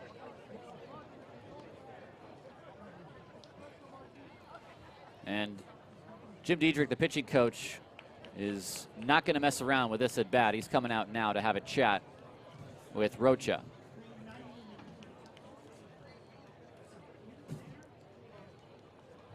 This is swinging the other way now for Missoula. The full swing has not actually come to fruition, but Ballers are certainly playing with fire here.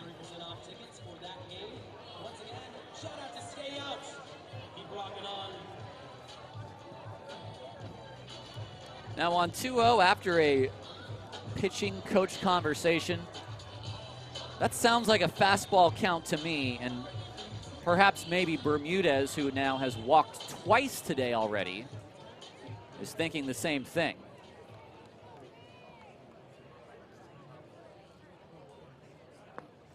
And instead he gets a swing through on an off-speed pitch. And maybe he was thinking fastball, because he certainly took a swing like it was coming as one.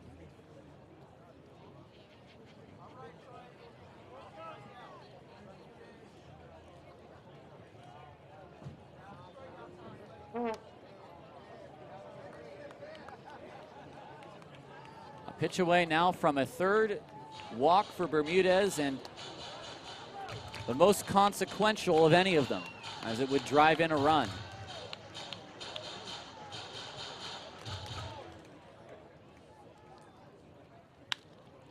Ibarra to Cobb. It's thrown into left field. Long picks up the ball. He fires it home. That's not in time. It's a fielder's choice, E3. 1 run scores on the play. And, or excuse me, 2 runs score on the play, 1 RBI. And that has just compounded a bad situation.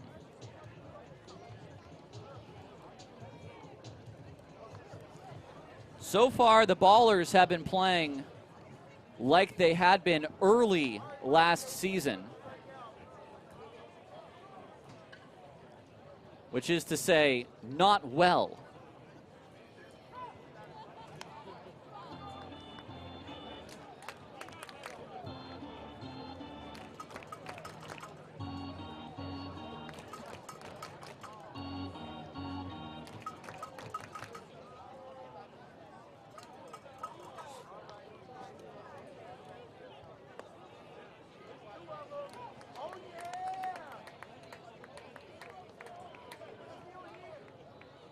Oh, 2 on Stone.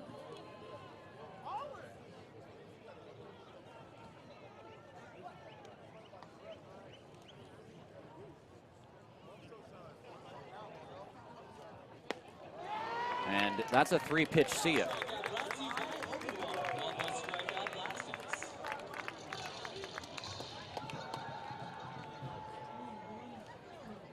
The third baseman, number 6, Xavier Pasarilla, who is tonight. The problem.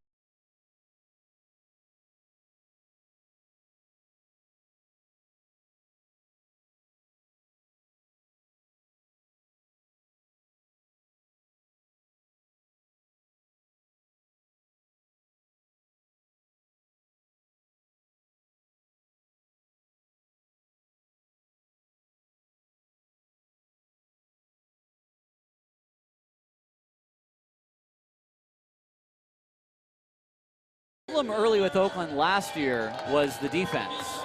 They were booting the ball over the place, something of the order of 12 earned runs in their first series. And you certainly do not want to repeat that to begin this year. Casarilla fouls it away. Diakovic's run is earned, but Kazuski's is not, as he scores on the E3.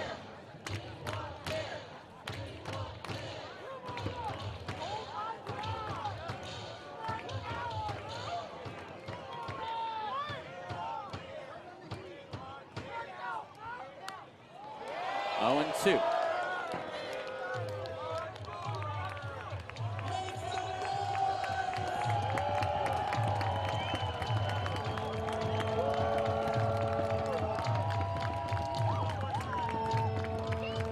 Both runs, I might add, reached base on walks.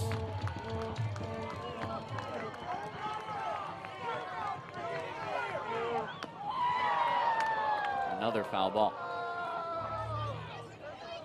And one of the things, you could go back to last night as well.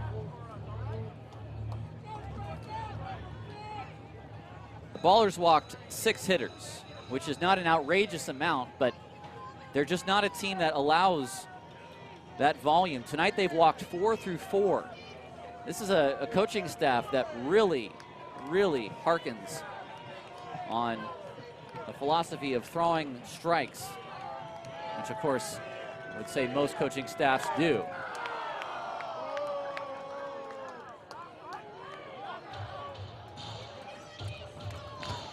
Well, give credit to Rocha. He got the ground ball. And who knows if it would have got him out of the inning anyway.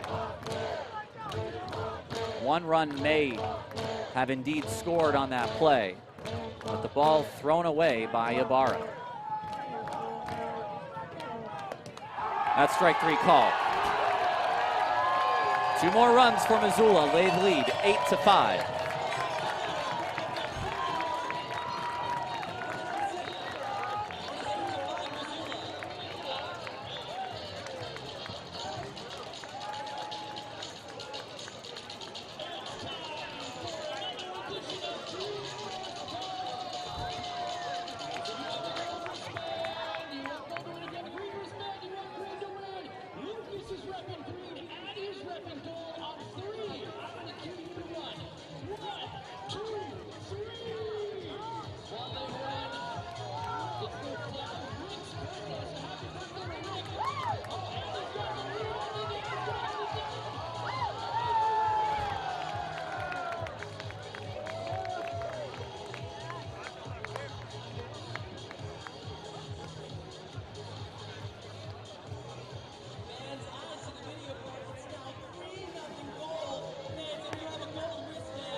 It's been the prettiest game for the second night in a row. And here we are only in the bottom of inning 4. The Ballers trail 8-5. Tyler Peterson with you on Ballers TV. It's a 3-run game, which means there's plenty of time for this to swing back and forth, but a certain unease always sets in games that you can metaphorically picture as a seesaw. Pass down the line, but foul.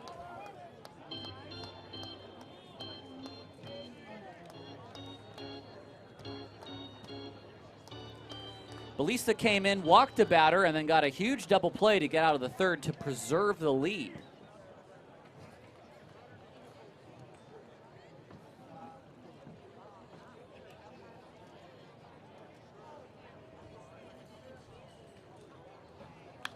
Haas flips this into right, and it will be caught by Apodaca.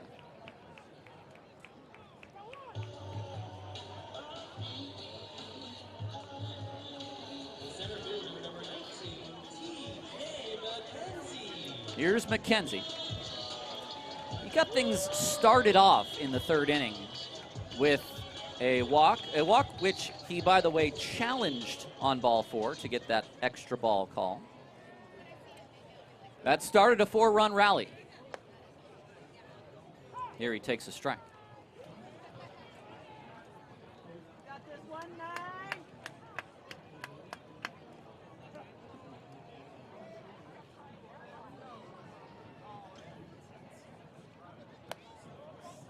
1-1.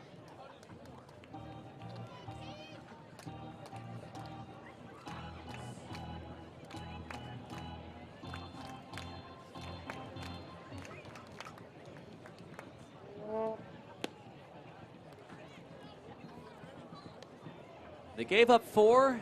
They got 4 back. An immediate response. You love to see that. They gave up 2. Can they respond back?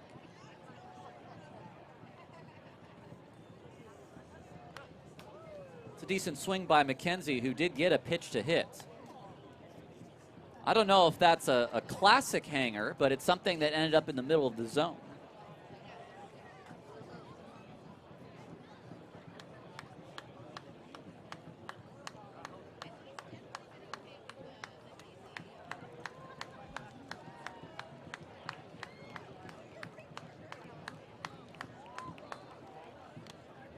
And that's a strikeout. McKenzie looking behind him. Oh, excuse me, a pitch violation on the pitcher. We will continue. Wow. Balista had a strikeout. Oh, what a huge call. Now McKenzie with a second life. And that's hit to left field and deep, and that baby is gone. How about that?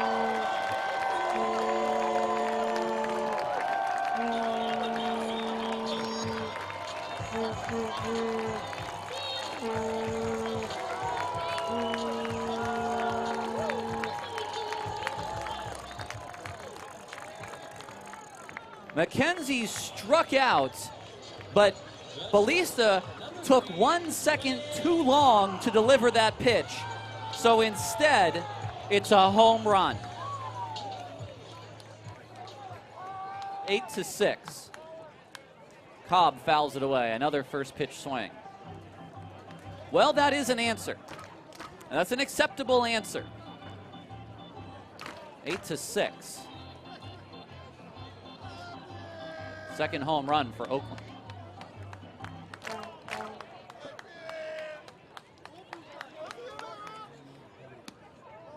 1-1. That pitch might have been a little bit more of a hanger than the one that McKenzie fouled back, but I think he was sitting breaking ball there.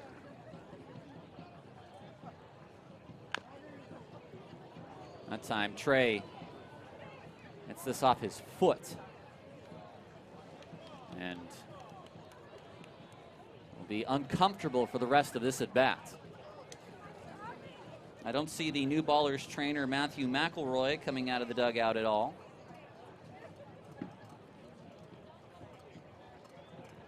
And as Aaron Miles likes to say, baseball is played by tough men, and that includes when you hit a ball off your foot.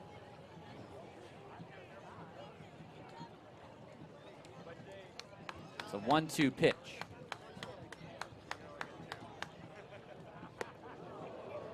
2-2.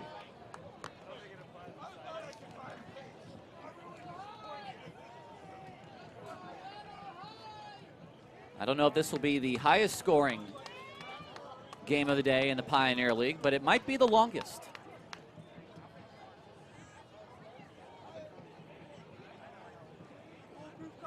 We'll check our scoreboard when we get to the 6th inning. If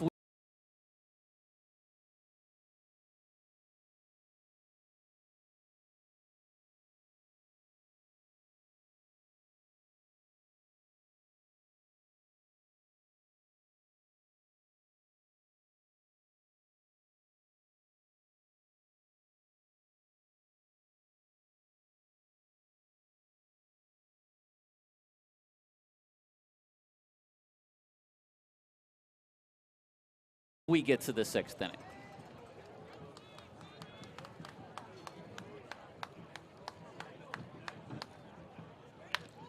Up the middle, and that's out number 2. Bermudez, who has looked sure-handed both at short and second. Left fielder number 17, Jacoby Long.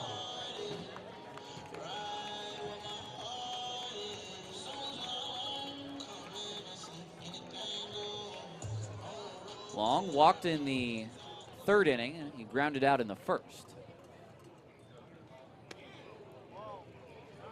Long has good speed. He is best when he is on base.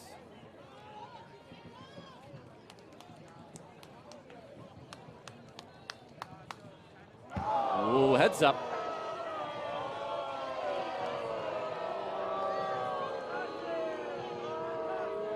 In his final season at Miami, the then center fielder was 10 for 12 in stolen base attempts.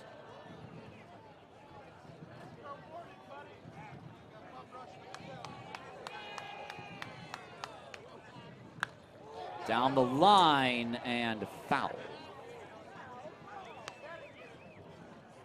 Got a breaking ball that he could do something with.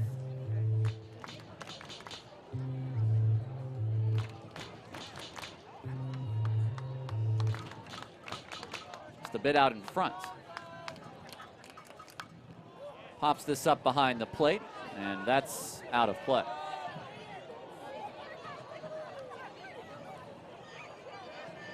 Well, the Ballers get something from this inning. It's the McKenzie home run. Make it a 2-run game, but it's up to Long to see if he can start a 2-out rally.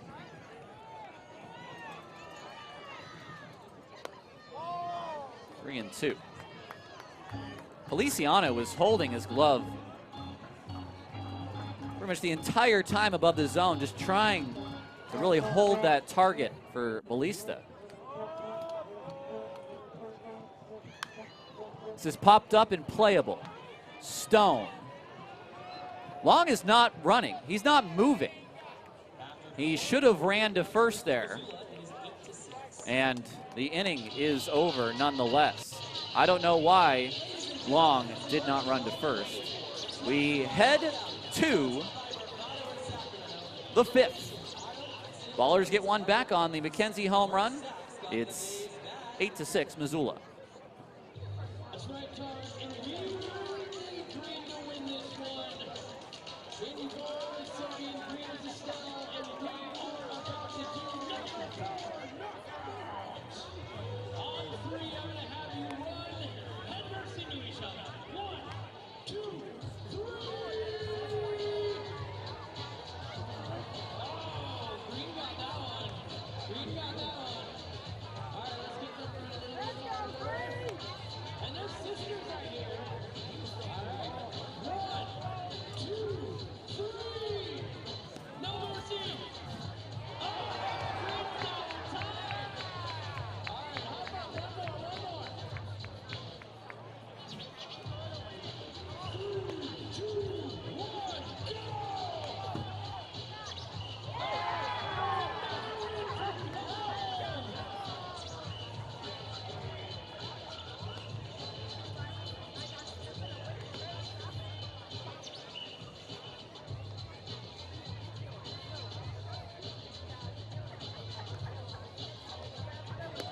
Liam Rocha will get a second inning out of the Ballers bullpen, an 8-6 Missoula lead.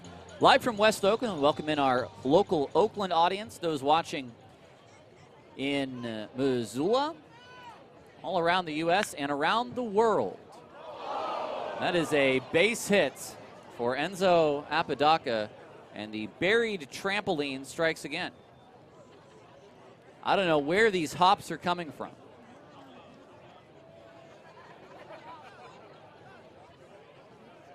First pitch single that Rocha, I'm sure, had already started to use ink and write in 4-3. Here's Feliciano.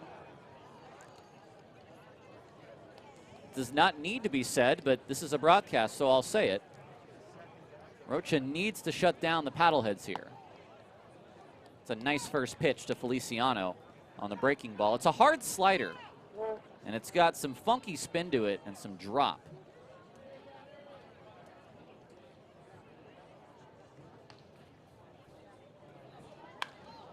Leahy could be two, and it is. Ibarra got back.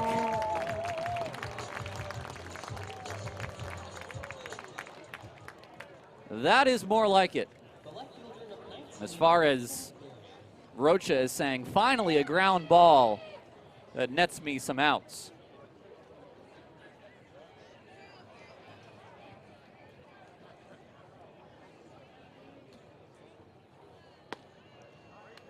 Strike on the outside corner.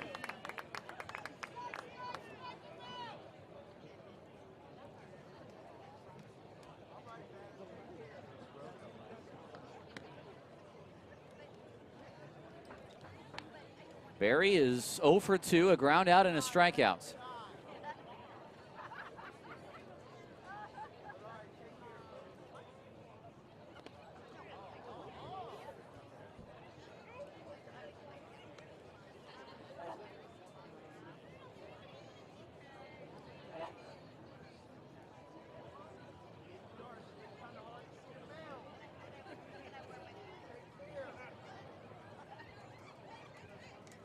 They finally find a pitch they like, but he's got to step off.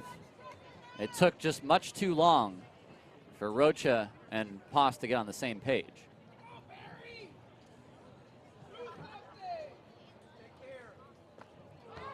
Swing through on the slider, it's 2-2.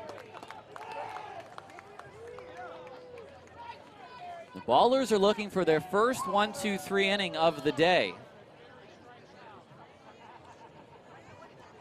They only had 2 of those last night.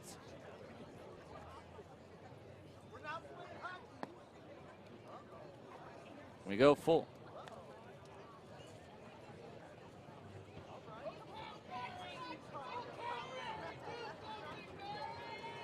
The payoff with 2 outs. More action for Leahy. And he ends the inning. 3 up and 3 down. Ballers trail by 2 as we head to the bottom of the 5th on Ballers TV.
A lefty now out of the bullpen for Missoula in this 8-6 contest in the bottom of inning 5.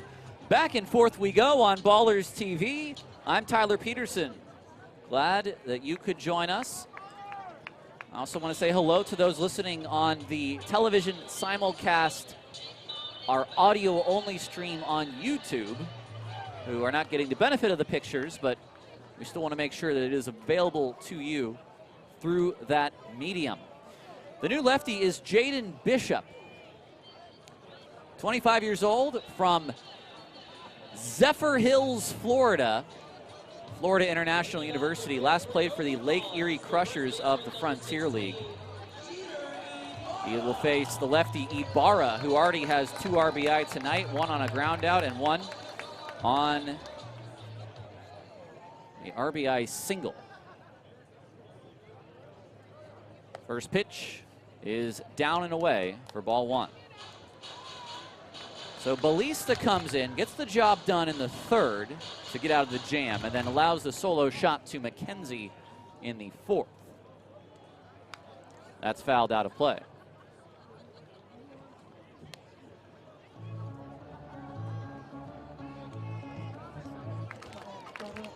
Good work from Rocha in the 5th. His night, I don't know if it's done or whether he's going out for a 3rd. They may need him to stretch for a 3rd tonight, especially with the 4 innings the bullpen covered last night. 2-1.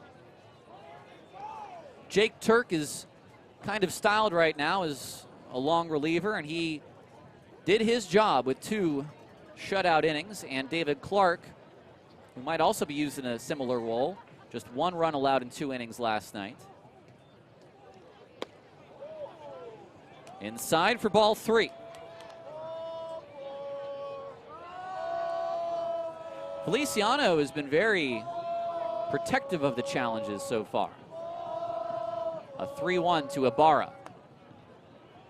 It's pretty much poured in right down the middle of the zone.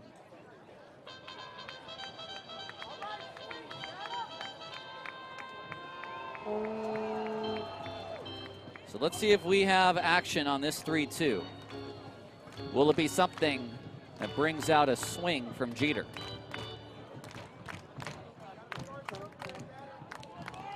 Bishop throws. That's fouled back, and that is a good swing. That's a fastball on the outer part of the plates. And if you're Ibarra trying to pull that pitch, then you're going to come up empty.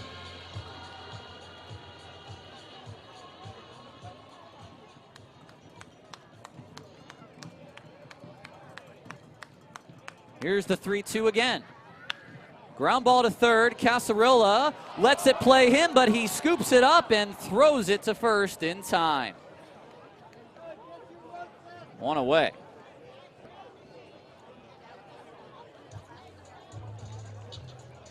Now here's today's current offensive standout, Noah Blythe, who had a 3-run home run in the 3rd inning.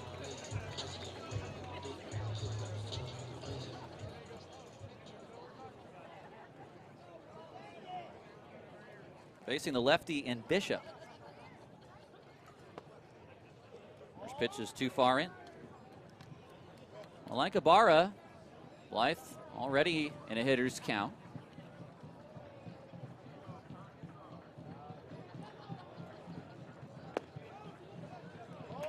And it balloons to 2-0.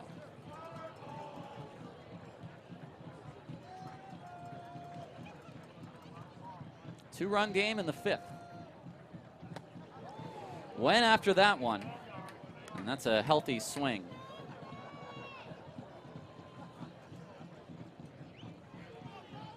The sun has set almost entirely. We're playing only under lights now, lights of this field.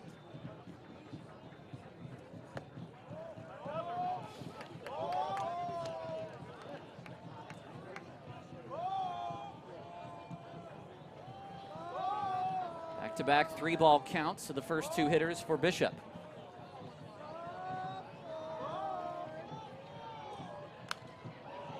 And we'll see a 3-2.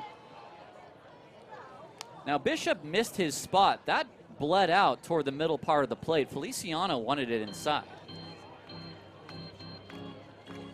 And you want Blythe, who's serving as the cleanup man today, to be swinging at those pitches. Another payoff.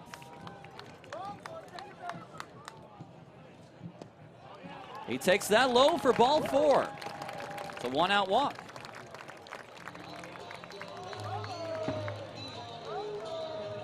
It's the 5th walk for Paddleheads pitching today.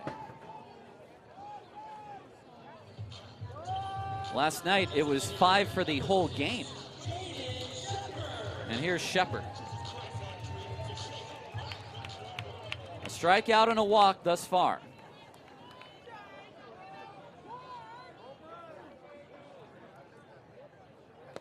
Big cut and a miss by Shepard.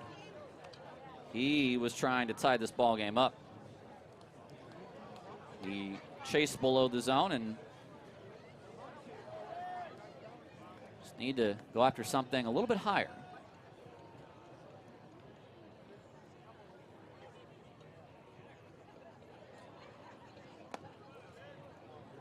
Quick 0-2.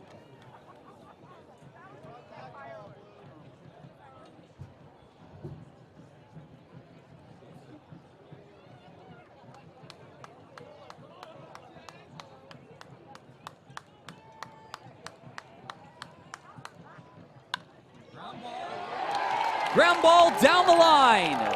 Shepard has his first pro hit. He's headed into second with a double. And the Ballers are in business.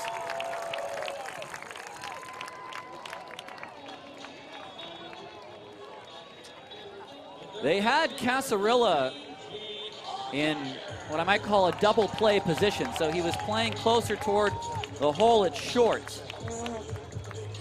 And now here's Jake Allgaier, who will switch again and go back to hitting right-handed. He doubled as a right-hander. He walked as a left-hander. The tying run at second with 1 out. Hello, back to the screen. Everybody's got to get back. It's a much shorter backstop, folks. Last year, that might be a run, but boy, did Feliciano control that quickly.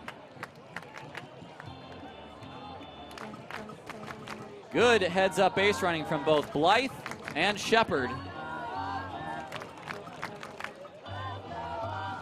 No need to run into outs right now.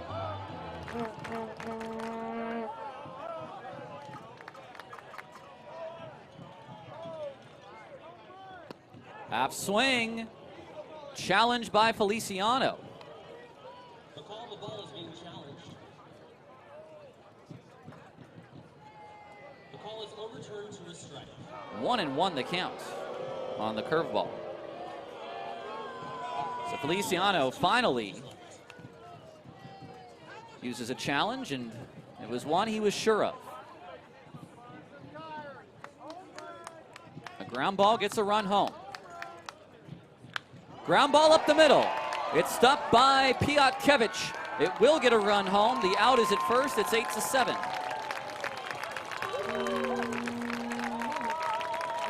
That's good work from Allgaier, who picks up his second RBI of the year.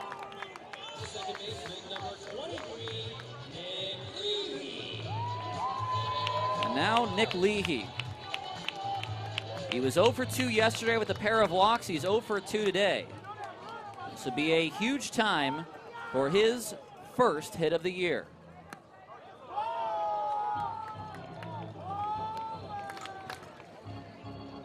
Oakland has been fighting back repeatedly tonight,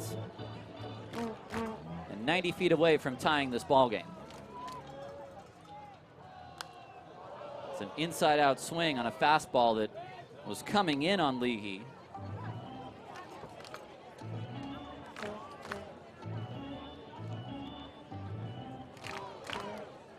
It was close enough to the zone that you got to swing at it. It's Shepard at third.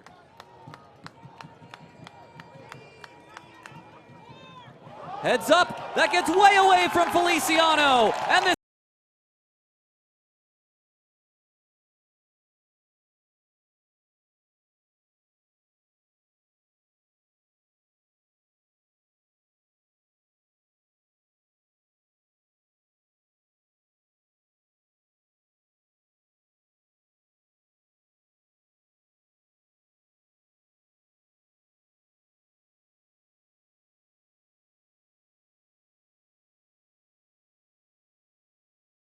This game is tied. A very wild pitch, far in front of home plate.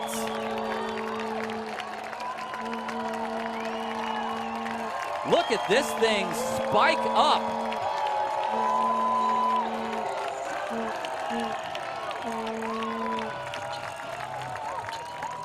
Down 6-2.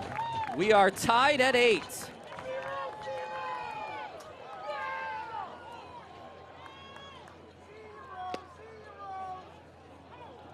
Two and two. Rissy is off the hook.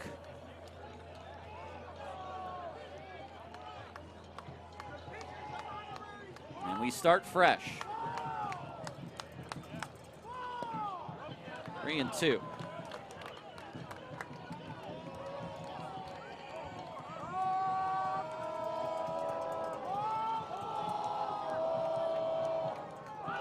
A payoff to Lee. Out of play. A lot of 3-ball counts this inning for Bishop. He's thrown 25 pitches, and he's allowed the 2 runs. The big hit in the inning, the double for Shepard that put men at second and third. And then the ground attack after that.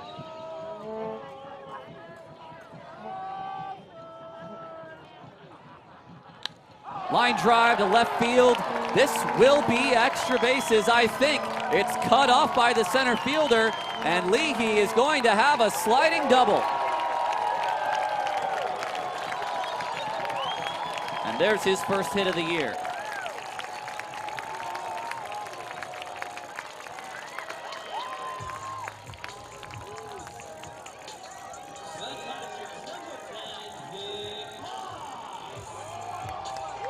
And now Nick Poss. Oh, what's this?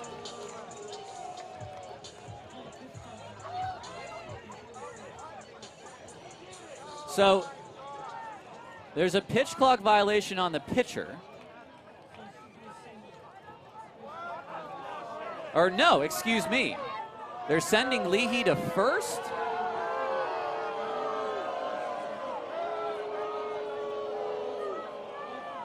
Wow. Aaron Miles is not happy. And the second such violation as called by Ruben Candelario.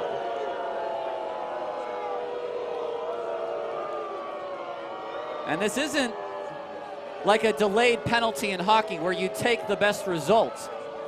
I thought it might have been, but apparently not. So it's ball 4 to Leahy. He does not have his first hit of the year. I beg your pardon.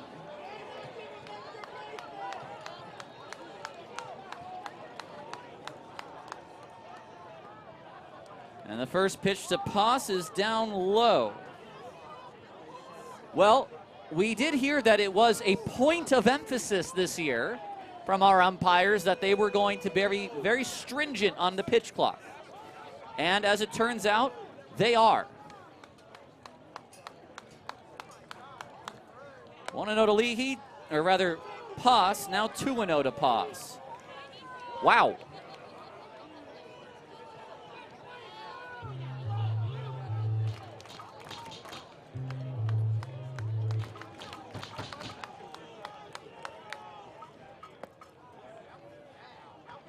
Nick Poss has a chance to make a lot of friends tonight. 0 for 2 so far in the game. Looking for a 2-out hit. Now what?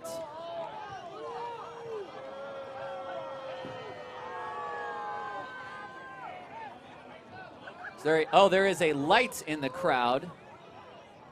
And that's coming from one of our cameras.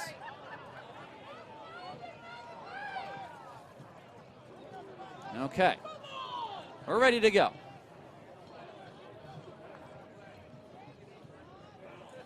Two and 1 to Poss. It's gonna be a 5-hour game, folks. It's popped up, and that's out of play in front of that curveball.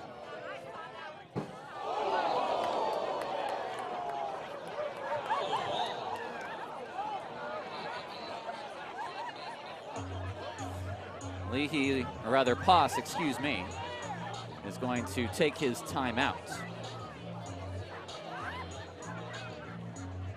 2-2 with Leahy on it first.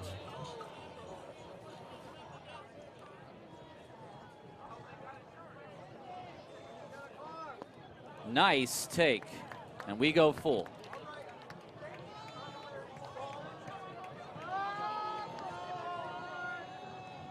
With the full count, Stone will back up.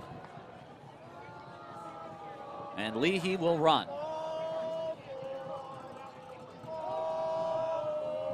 Another 3-2 count in this inning coming from Bishop.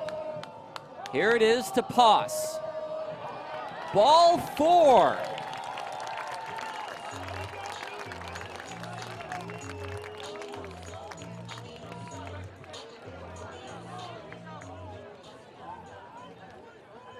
Here comes TJ McKenzie, the third walk of the inning. The center fielder, number 19, TJ McKenzie. This is early season baseball, folks. Most of these teams only have a week of spring training. And now timeout. Here comes Michael Schlack.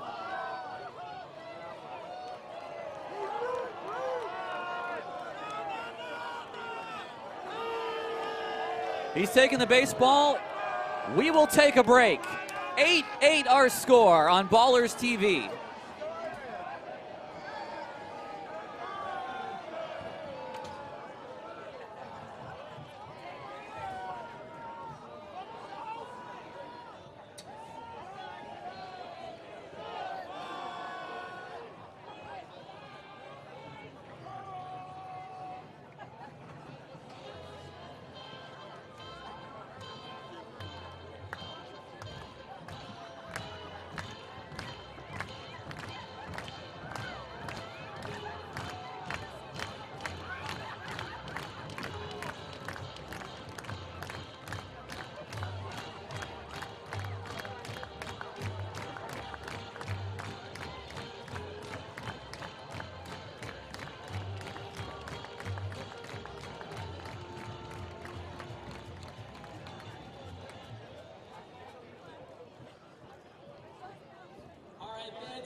The new man out of the bullpen is Parker McMahon, a right-hander.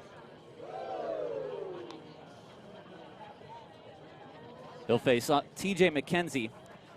2 outs, 2 men on, and the Ballers have tied things up here in the bottom of inning 5.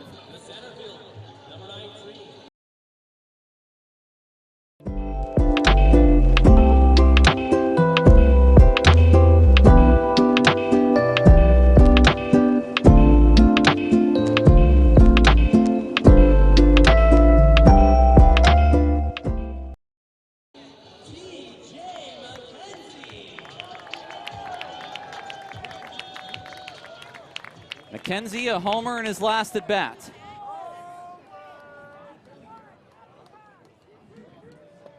Takes a first pitch breaking ball low. 7 walks from the Paddleheads today have helped this Ballers offense.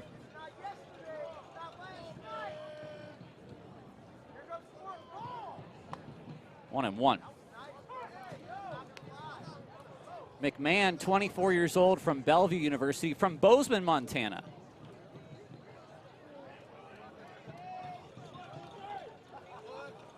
Relatively close by. Nice pitch. Squirts away from the catcher, but no one can go anywhere.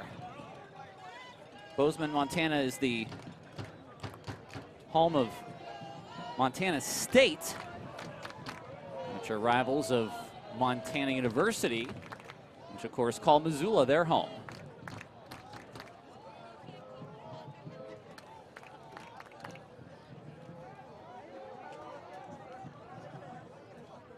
The 2-1. McKenzie's under it and way out in front.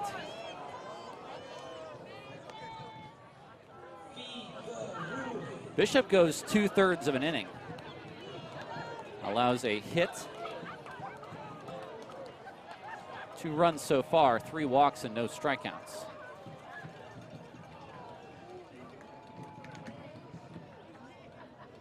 The 2-2 now to McKenzie. Out in front and foul.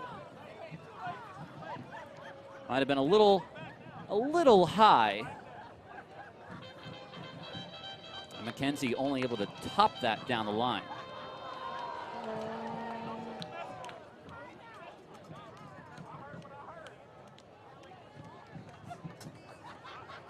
It's Leahy at second and Poss at first. 3-2. Another 3-2 count. Is that the 5th that we have had in this inning?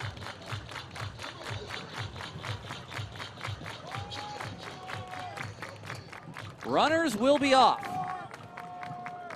McMahon versus McKenzie. Here it is. Down the line, deep, and McKenzie has hit it out.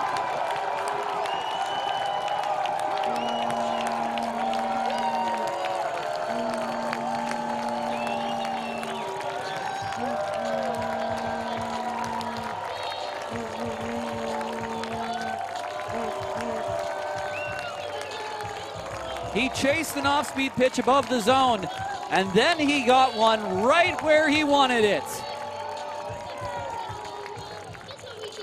It's been the Paddleheads with the multi-home run games in these first 2 days, but now the Ballers have one of theirs.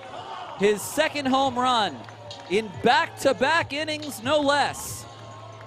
And now Tremaine Cobb, the Ballers have scored 5 in the 5th. And Abe Lincoln, as my old partner John Balgini used to say, and now Cobb will take ball 1. The Paddleheads have been pitching behind hitters in this inning.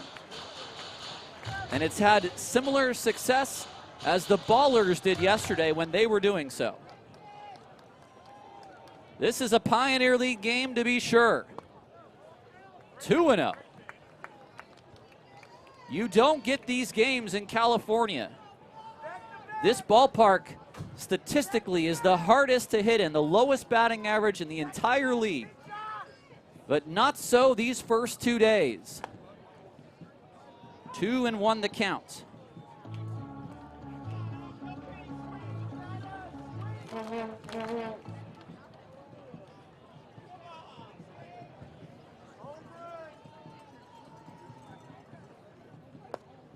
Low. The runners of Leahy and Poss both go on the line of Bishop, who now officially has given up 4 runs.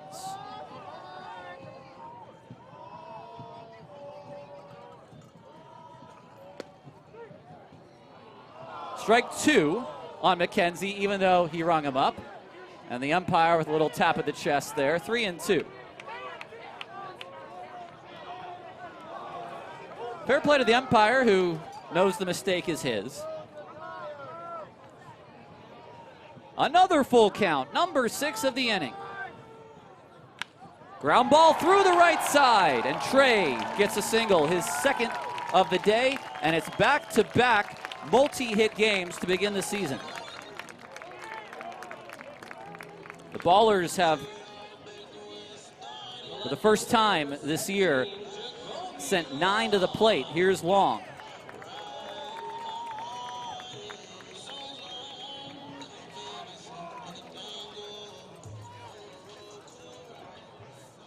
With 2 outs and the Ballers up 3.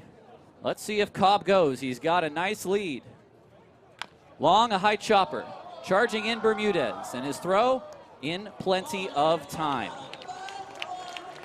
5 runs for Oakland. 3 coming on the 3-run shot by McKenzie, and they lead now 11-8 as we are going to only the 6th inning of tonight's ball game here on Ballers TV.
We have reached the 6th inning.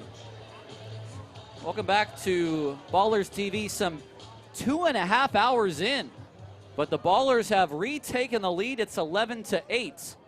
And Liam Rocha back on the hill and fires in, strike 1. Rocha so far has given up a pair of runs, although only 1 was earned.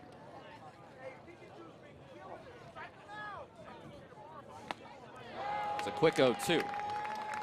And had the double play on a ground ball been fielded correctly, maybe he would have given up no runs.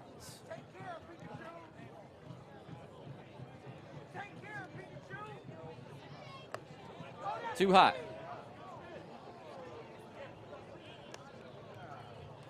The previous pitch has been challenged. And we've got a challenge by someone. Ballers are out of challenges. Was that the, I didn't see, was it Pass the challenge or the pitcher? It was the catcher Pass. 1-2. Just staying alive is Piatkevich.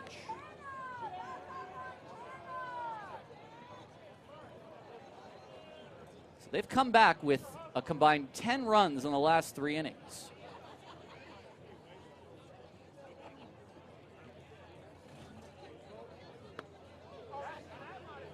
Just off the plates.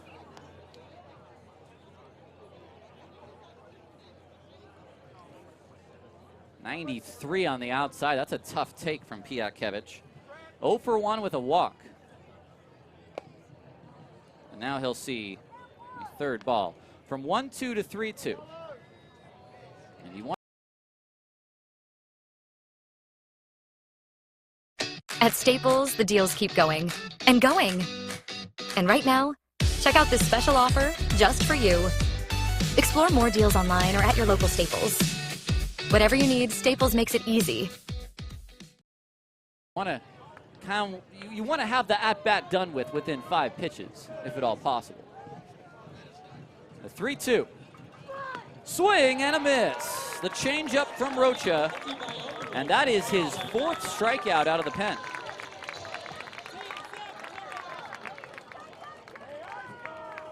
One away. So the 4th time through the order. And the center fielder Kazuski, who's reached base twice and scored 2 runs. Already 5 runs scored from the leadoff spot for him. First pitch, a slider in for strike 1.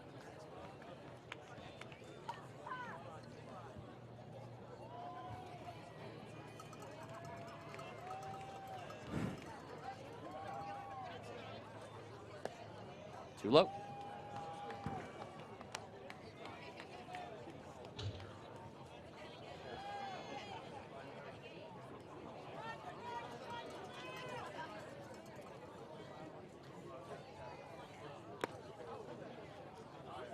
Not close enough there, 2-1. The best thing that Rocha can do and walk off this mound as a pitcher of record in this game is to have a quick 6th. There's strike 2 at the bottom of the zone.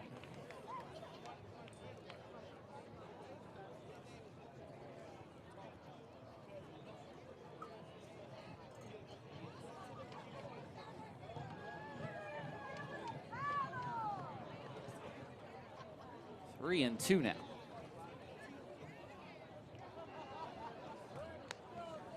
Over 50 pitches now, Liam Rocha, and I'm not exactly sure the last time he has thrown over 50 pitches. But he is being asked if he is up to the task today. That is strike 3 called, his 5th K out of the bullpen.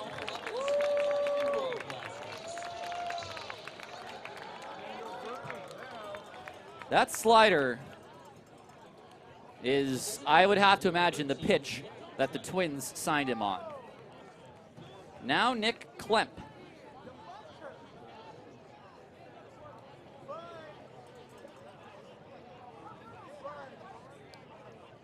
Swing and a miss on the slider. 0-1.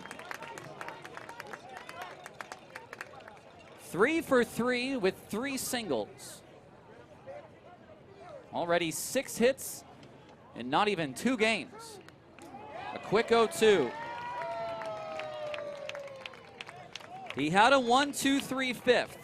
Can he have a 1-2-3 6th? It'll go a long way for the rest of this game for the Ballers to get their first victory. It's an 0-2 pitch. Here it is. He got him! He strikes out the side and walks off the mound with 6 strikeouts in 3 innings. We head to the bottom of inning 6. That's got to be the quickest half inning of the night. 11-8 Ballers on Ballers TV.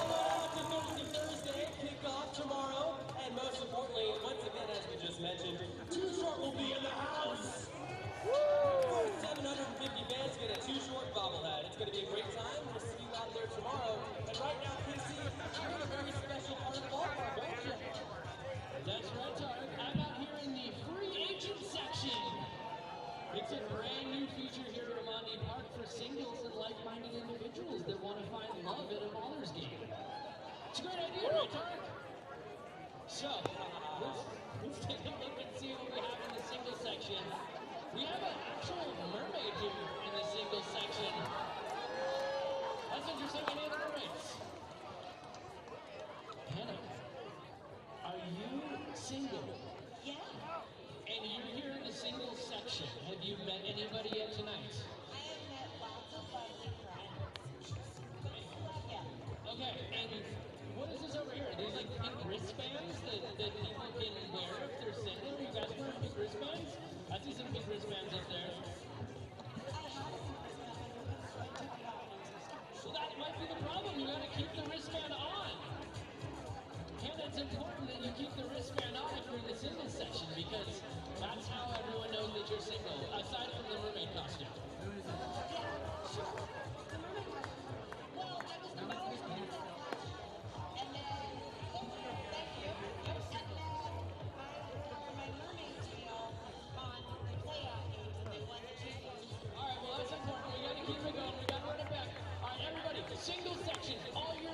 Welcome back to Ballers Baseball on Ballers TV. We head to the bottom of inning 6, and Parker McMahon is still on the hill. He gave up the 3-run home run to McKenzie. However, he is not currently hooked on the hook for the loss, excuse me. Here's Jeter Ibarra, followed by Blythe and Shepard, 3, 4, and 5. It's an 11-8 lead for Oakland. It's time to look at our out-of-town scoreboard, brought to you by AC Transit. See what's going on in the Pioneer League. First pitch in for strike 1. One game just finalizing in Great Falls. The Range Riders will take a second victory of the Voyagers. That game 13-7. The Raptors 15-8 over the Hawks in Boise. That game's still playing in the top of the 9th. In Idaho Falls, the runners-up last year are risking losing a second straight game to begin the season. It's 15-9 Mustangs. In Yuba Sutter, the Freebirds are trying to beat the Coast. It's the top of the 9th, 8-5 Long Beach Trails. That'll even up the series 1-1 if they can do that. 2-2 to Ibarra. And final score of tonight, the Red Pocket Mobiles 4, the Modesto Roadsters 8. That game in the bottom of the 6th, so they are neck and neck with us. They, however, started 40 minutes later than we did.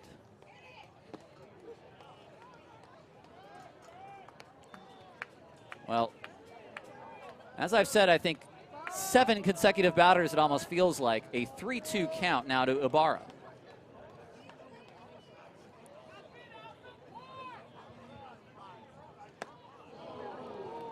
May have chased the fastball. He strikes out.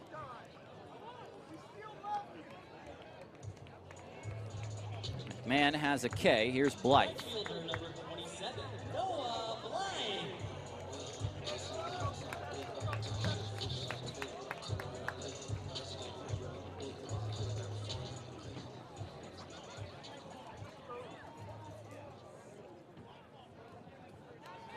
Blythe had his first pro hit early in the contest. It was a 3-run home run in the 3rd to deep right center.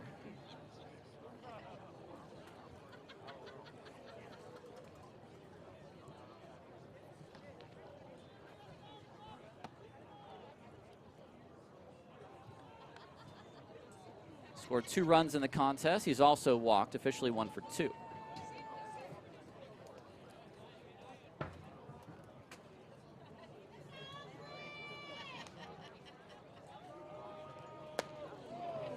Blown away that time, and I think Blythe might have just been sitting on a breaking ball there. The 89 was blown right past him. Now 1-2. I believe it was Mickey Mantle that said sit fastball, react to everything else. 1-2. That's back-to-back Ks for McMahon. And he's elicited a few chases as well above the zone.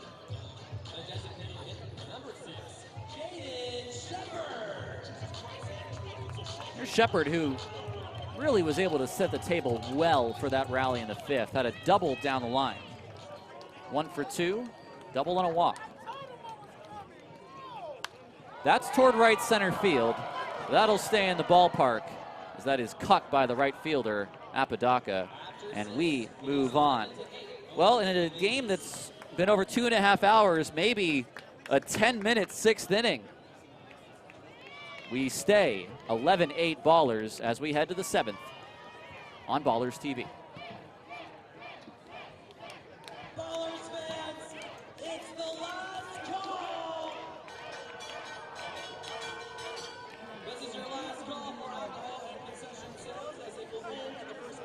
inning, so plan accordingly to get a cold drink and some delicious food. Down to you, Casey.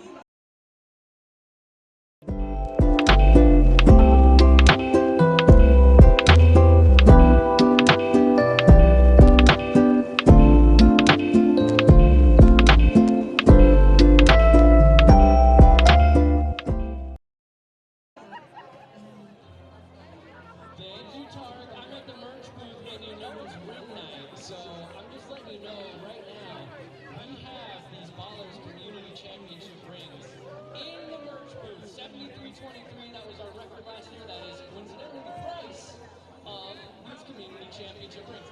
Very same ring that Elisa Liu rocks, actually, by the way, and a lot of our investors and owners are rocking. I got a bunch right here. And my Ballers are rings, so you can see how cool they are and how similar they are to the ones that the players actually wear as well. So come on down to the merch booth. In addition to these rings, a bunch of amazing stuff, including championship pennants, some new merch, and my Lucky Black jersey right there that I wore throughout the entire championships too. Come on by.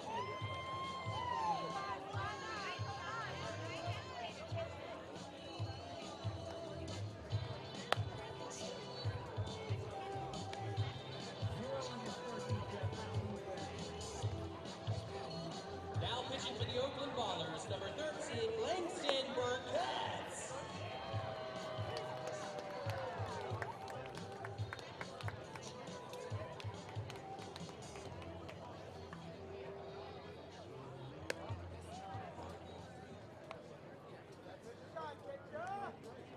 Our final third of this ball game tonight, we play the top of inning 7. And some great work from Leah Rocha out of the bullpen. Liam goes 3 innings, allows 2 hits, 2 runs, only 1 was earned, walked 2 and struck out 6. And now the Pioneer League debut for the big right-hander, the youngest baller ever, Langston Burkett, who just turned 21. First pitch is a strike. Burkett was a high school undrafted free agent sign by the San Diego Padres. He played 2 years at the complex level. Did not have a ton of success either year. Burkett at least partially attributes that to a change in his delivery. 1-2 now after that ball blown by him at 92. You see the almost sidearm low 3/4 release. They had, the Padres, that being, had him go over the top. Too high.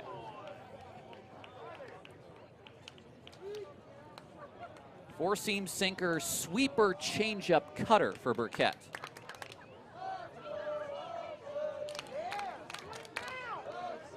Swing and a miss. Bermudez strikes out.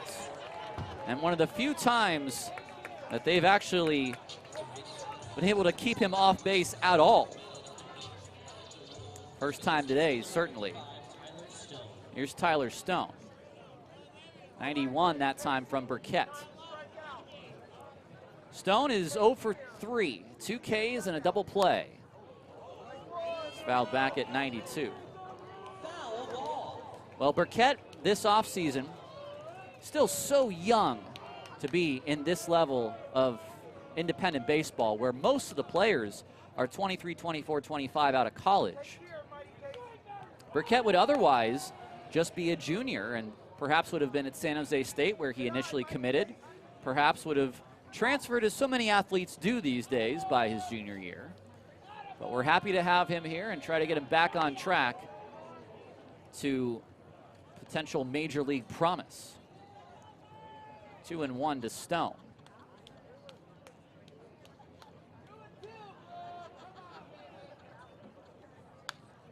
That's out of play.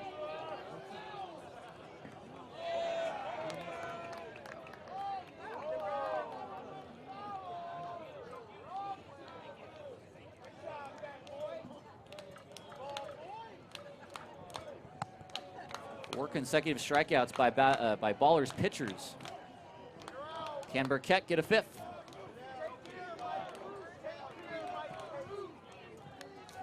Not here. I actually do apologize. It is Langston Burkett. I even wrote the pronunciation myself on my guide. Burkett spelled B-U-R-K-E-T-T. 6'6", 250 from Santa Cruz, California.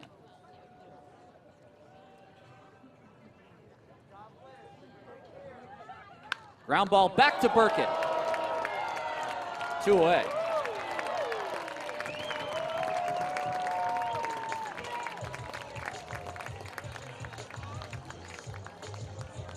Just one hit for Missoula since the 4th inning.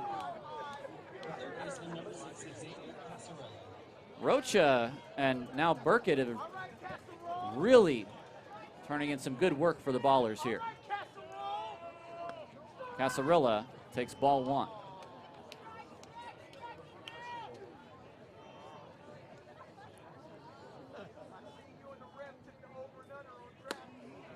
There's a strike at the bottom of the zone. 93 from Burkett.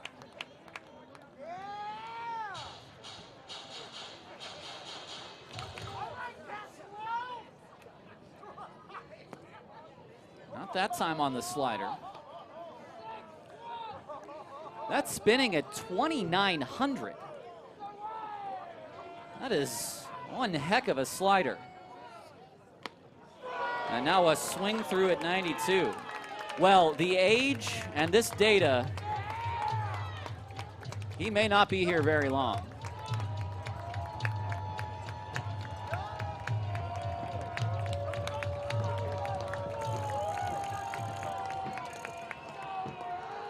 Heads up, or rather heads down.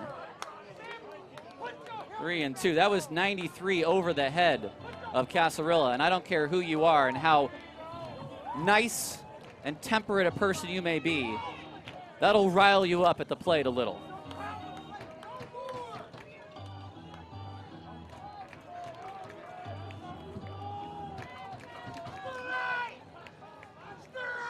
Three-two.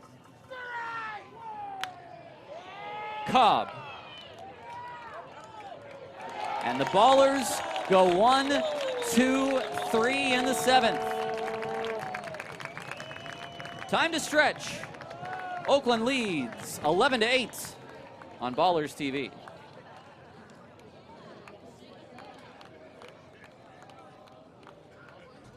All right, guys, you ready for the 7th inning stretch? I'm gonna have you sing on 3. 1, 2, 3. You ready? Take me out to the ball game.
Folks having a good time out at the yard.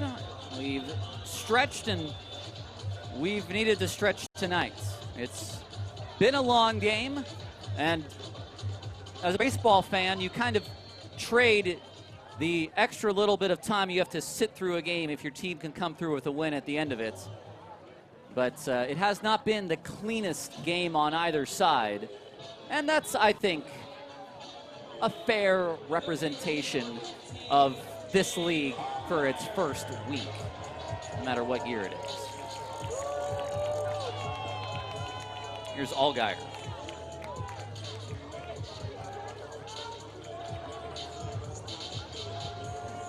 Allgaier will face McMahon,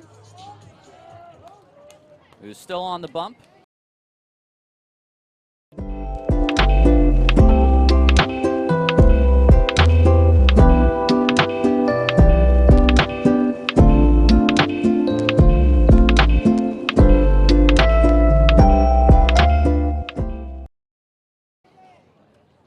After an inning and a third so far.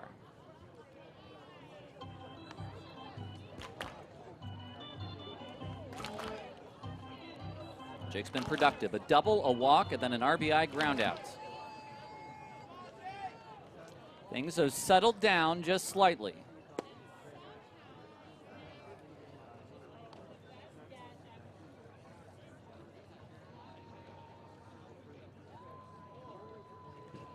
Leahy is on deck, Poss in the hole.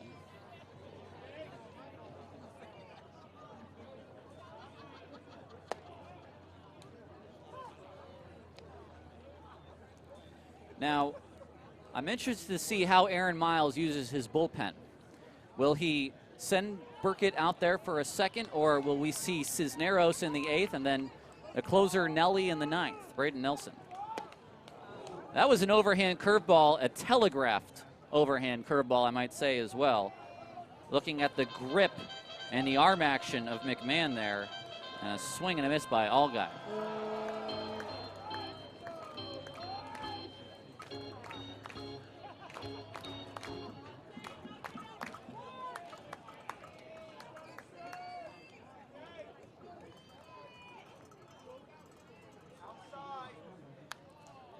Jake stays alive.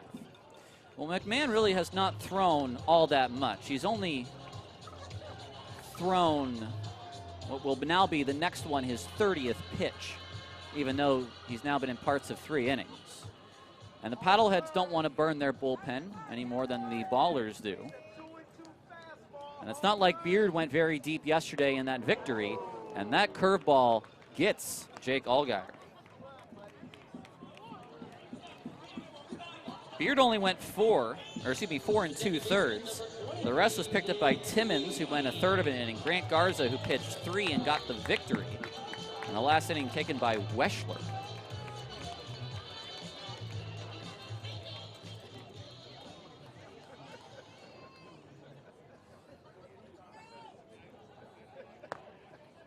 He takes one low. A lot of first ball counts, as we've said. And so far, it's been the hallmark of, I would say, the deciding factor if we're just taking these 2 games as a small sample size. Who's having the success at the plate between pitcher and batter?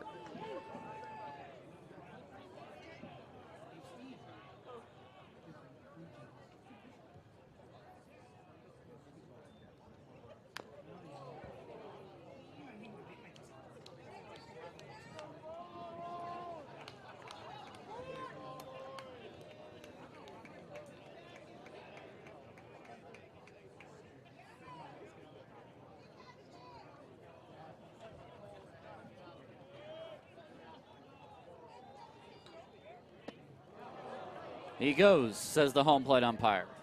4 Ks now. Well, if you want to talk about McMahon's night, he's allowed a 3-run home run to McKenzie, but it's been pretty good after that. He allowed a single, and it's been 6 straight retired.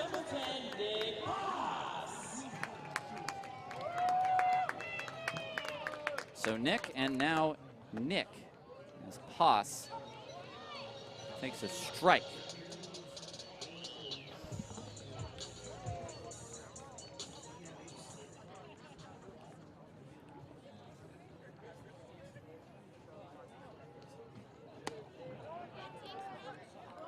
That slid, as all good sliders do, but that one slid off the plate.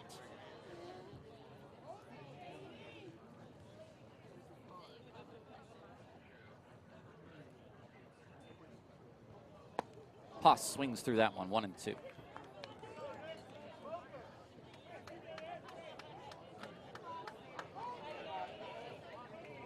Again, save for the home run that McMahon gave up. He's getting the job done right now in the 6th and the 7th. And that's just a pure overthrow. It looks like the 8th will belong to Burkett. And perhaps if he runs into trouble, an early 8th inning introduction of Braden Nelson. We'll see. It's the return of the 3-2 count.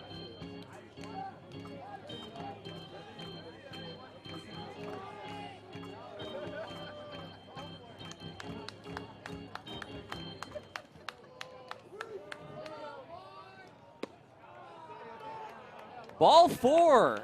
Almost the whole field of Paddleheads was walking off the field, and no one challenged. Perhaps not the situation, but everybody felt pretty good about it. The center fielder, number 19, T.J. McKenzie. Already 2 home runs for McKenzie. One of those given up by McMahon.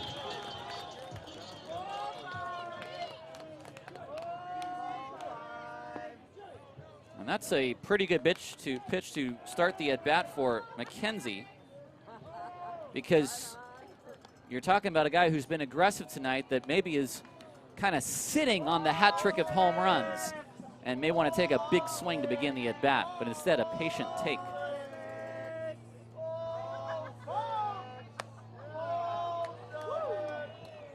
2-0.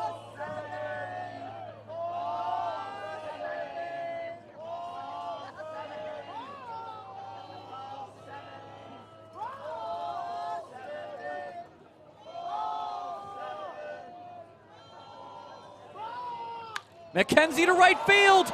This is deep, and it's out of here!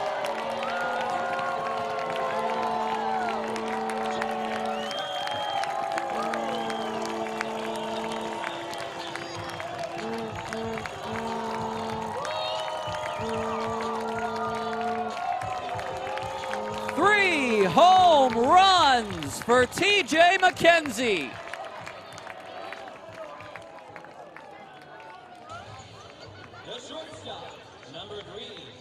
He takes on right field as a right-handed hitter at night. That does not happen at Raimondi.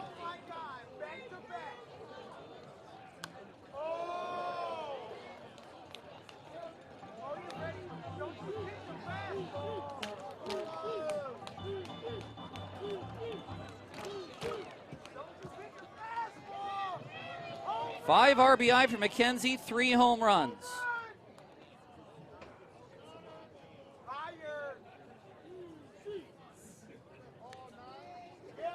His best night as a baller. Last year between the Ballers and the Sky Sox, he had 16 home runs.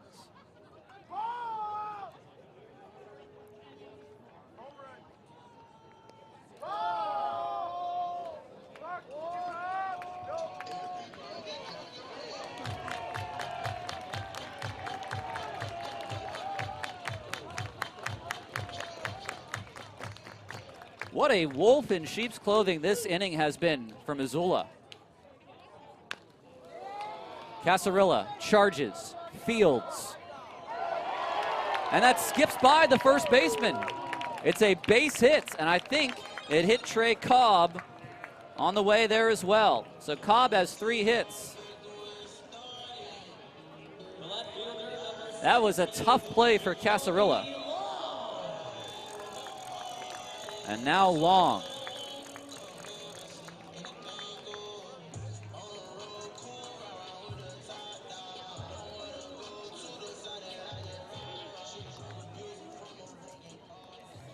Take it back, 6 RBI for McKenzie. I shortchanged him one.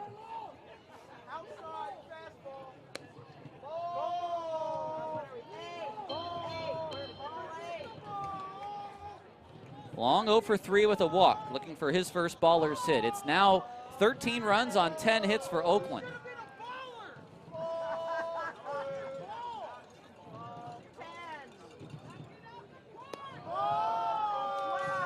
Another ball. Now McMahon now just being asked to throw as much of the rest of this game right now as he can. It's only a 5-run deficit. There's a strike.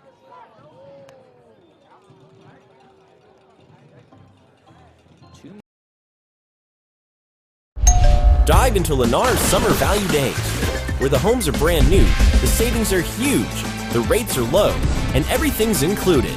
It's all happening right now, but only for a limited time. Schedule a tour today and get these deals while they're hot. More runs for Oakland, and again it's McKenzie.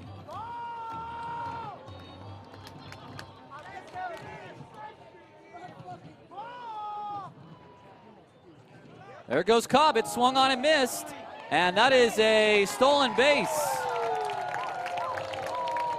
And I'm a little bit surprised that Feliciano did not try to embellish a batter's interference there.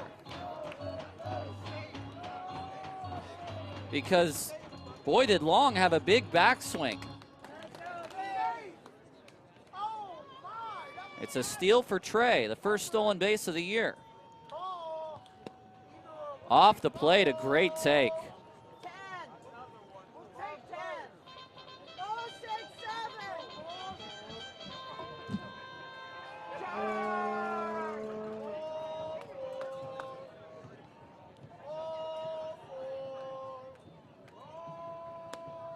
All 4.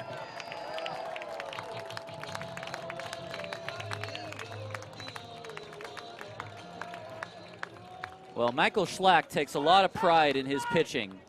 And as far as mountain teams go, his staffs always have the lowest ERAs of the mountain teams. Just a harder place to pitch in other than California, where we might literally be below sea level here. I'm not sure. Barra out of play.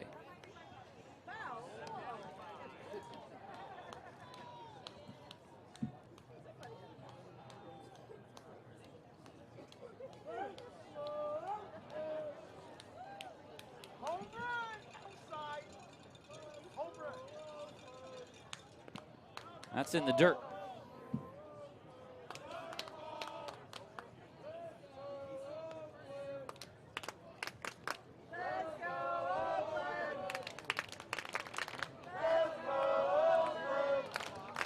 Two on, 2 outs, 2 runs in. The Ballers gave up 11 yesterday. This time, they've swung it for 13 tonight.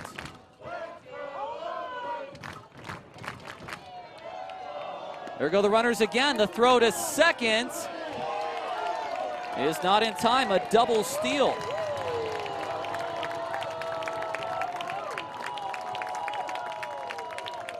Long fast enough to catch up after watching Cobb take that extra base. Now a single could score 2.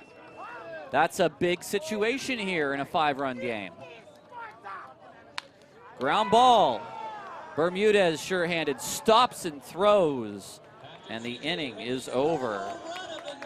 TJ McKenzie, his 3rd long ball of the night. It's 13-8 Oakland on Ballers TV. With easy connections at West Oakland and downtown Oakland Bar, right in line 22, the NL gets you to Monty Park hassle-free. Skip the parking. Plan your trip today at actransit.org. AC Transit, moving to East Bay since 1960. And it's time for green versus gold. That's right, time for green versus gold. If you're wearing a green wristband, you're not. If you're wearing a gold wristband, you're not. You will get a prize as you exit the ballpark if you show your gold wristband. But tonight we're still gonna rock here. We've got Strictly Really Awesome. In green, we got Ali. In gold, we got Rydell. And they're gonna bust the move here. The Scrappy's gonna pick the winner. So Scrappy, take it away. Okay, see if you can do that move. All right, Rydell, why don't you go first? Oh, nice.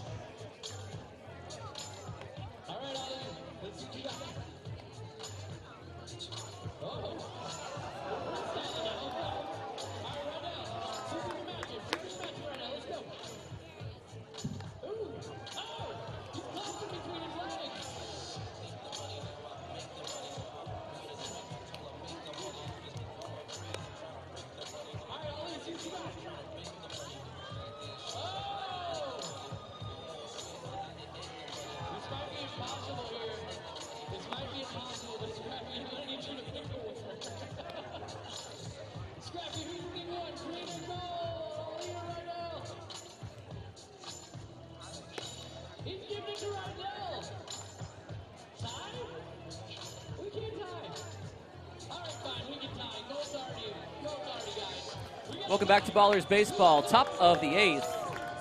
Oakland leads 13-8 in a very wild contest. The Ballers have scored now the last 8 runs of the game. I'm Tyler Peterson, going solo tonight. I do have Nico, our technical director, who is down in Buenos Aires, down in Argentina. Thank you very much for helping us out tonight. Enzo Apodaca, Joscar Feliciano, Leighton Berry face off against Langston Burkett in his second inning of work. Strike him out! At a 1-2-3 7th inning in his first inning as a baller. A strikeout and 2 groundouts.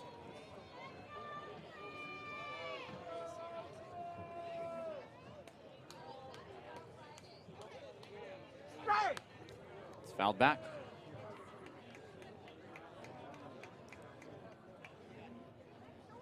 It's hard to know how guys will perform on just one appearance, but if you go back to the San Jose game, that man right there had a really nice appearance against the San Jose Giants. Tried to backdoor Apodaca, and he was not going to have that.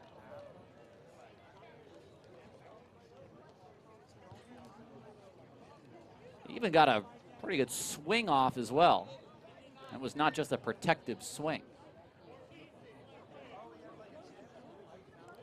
From the windup. Too hot.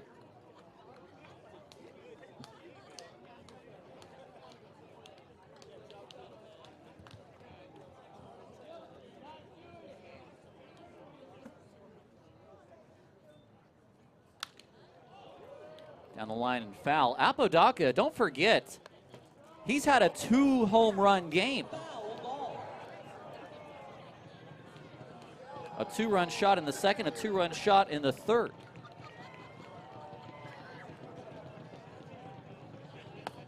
Swing and a miss, much too late. Sitting soft, it came in hard.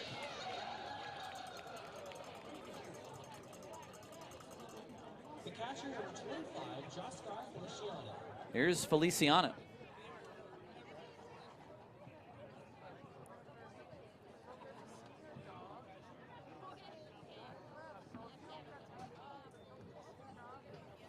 First pitch outside. Tomorrow is the series finale, just a short 3-gamer. Missoula will be back in Oakland later this year in August. And the Ballers will visit the Paddleheads in 3 weeks' time. The 2 best teams in the league, each of the last 2 years, and they're going to play each other some 15 times, I do believe, which will, I think, help add a little bit of parity, having the top teams play each other. 1-2. Strike 3 called. The Feliciano is going to challenge.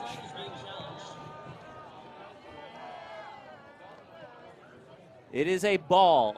Overturned to a ball. The call is overturned to a ball.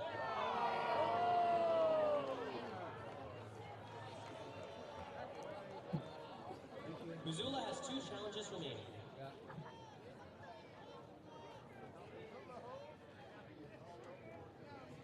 So 2-2 to Feliciano now.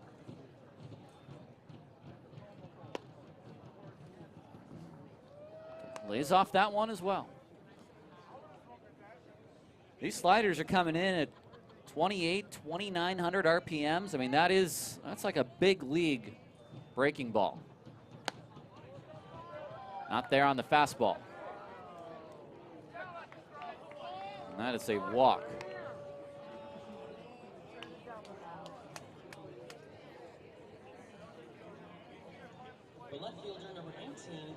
It's the first time a batter has reached base in 9 batters for the Paddleheads.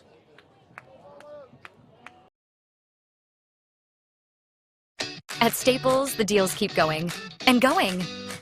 And right now, check out this special offer just for you. Explore more deals online or at your local Staples. Whatever you need, Staples makes it easy.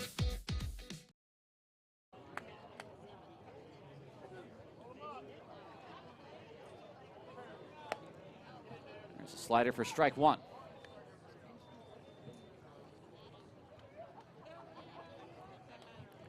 We've cooled off here at Raimondi.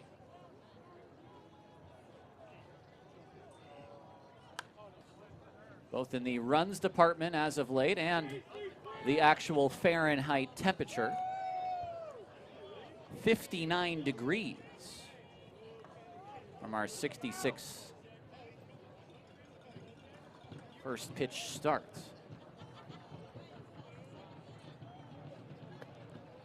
So the dirty gets away from the catcher, and that's going to be a wild pitch. So to second goes Feliciano.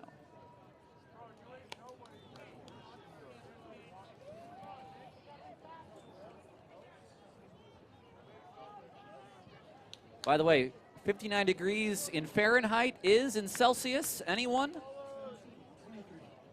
15. 17 was closest in the press box. 1-2. That's out of play.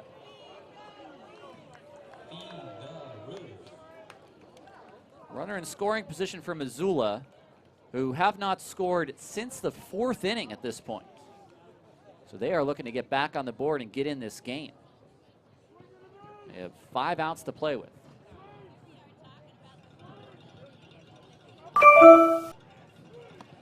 That breaking ball didn't come back.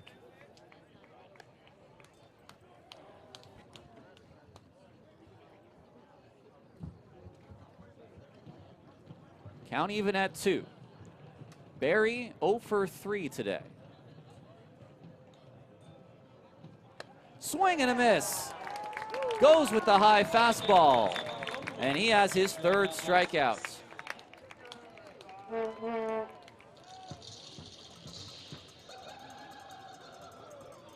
That's 10 Ks now for Ballers pitchers.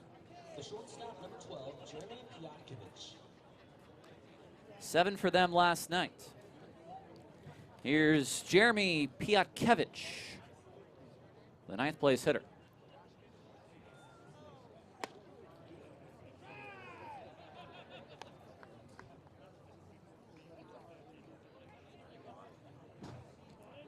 I was told to say Piotkovich, but I hear Jeff Safford down the way say Piotkovich. So now I don't know what to say. 1-0. That's a touch high. You might have been listening to Jeff Safford if you are enjoying the road version of this broadcast. And if you are, then you're not hearing this message at all. But that is the traveling broadcaster from Missoula. And it's nice to see traveling broadcasters in this league. You don't often get that very often. The Ballers are the only California team to actually send its broadcaster on the road so fans can hear what's going on. But in Montana, 3 of the 4 teams send their broadcasters. And the 4th is at least on local radio in Great Falls. There's strike 2. Idaho Falls still sends their broadcaster. We had Ben Picorni in our booth for the championship series. A new gentleman has joined John Balgini in Idaho Falls, I understand, this year. Scott Gladstone from the Glacier Range Riders will be in here as well.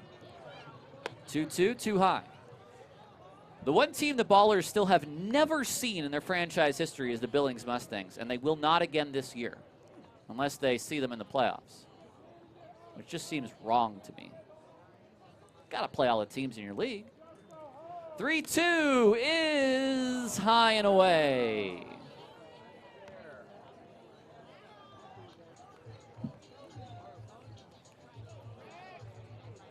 Piotkovich only listed at 5'8", so he is going to take a lot of balls. So strikeout, walk, and to prevent I will say, let's put it this way, to protect the world from devastation. Jim Diedrich is going to come out and have a chat with Burkett, excuse me. I'll get it right.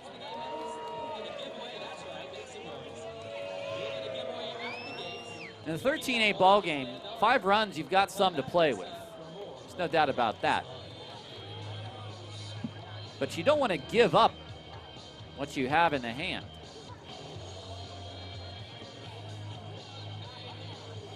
Kazuski is the batter. He is 1 for 3 today. He scored twice. Burkett, this could well be his last inning. They've been long innings, even though he's only allowed 2 base runners.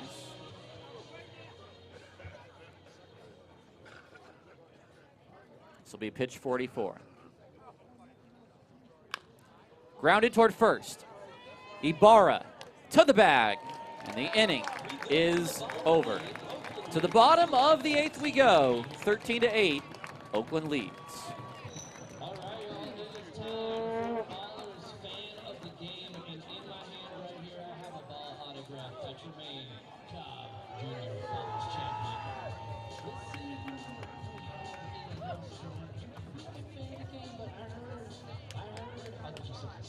I heard that we have a birthday over here. My man Wes over here. And is the only person in the ballpark who has a more ridiculous jacket than me. So I have to give him the Ballers fan of the game because this is like one of these tassels. Is that what you call these things here? Those might be tassels or fringes. I'm not sure. Wes, happy birthday. Thank you for coming to the end. Yes, classy move, Wes. Go ahead. Yeah, that's right. Good move, Wes. You definitely deserve that baseball. Our Ballers fans of the game. Awesome. That's what I love about Oakland Ballers baseball. The community, the family, the friendship. Shout out, Wes.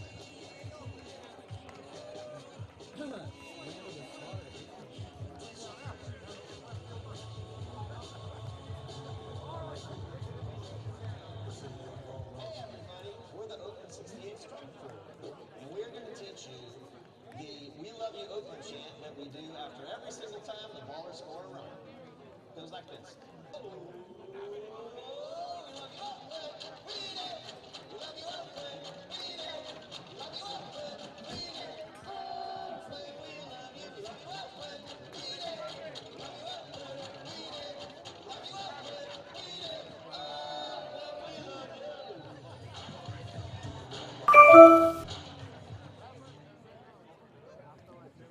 Welcome back to Ballers Baseball. Parker McMahon still on the mound. I'm Tyler Peterson, still in the booth, and you're still at home. Maybe sitting on your couch watching on HTN, maybe listening on YouTube in your car. We thank you for tuning in tonight with us. Our next YouTube video broadcast will be this Friday, and that is brought to you by Ashby Lumber. Here's Noah Blight. Leading off the 8th for the Ballers, the right fielder number 27, Noah Blight. Blythe 1 for 3 with his first home run, a 3-run shot. Sends that a long way foul. Let's begin the 8th. A right-hander warms for Oakland.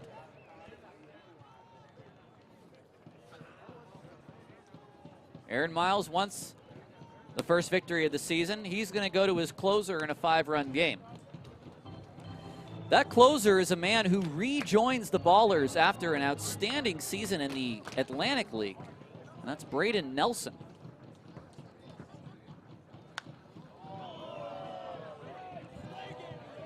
One and 2 now to Blythe.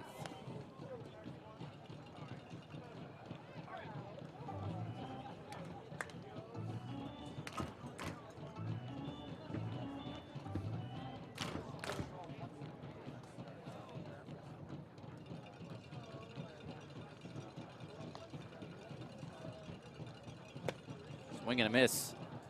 Blythe overmatched that time. And a 5th strikeout now for McMahon.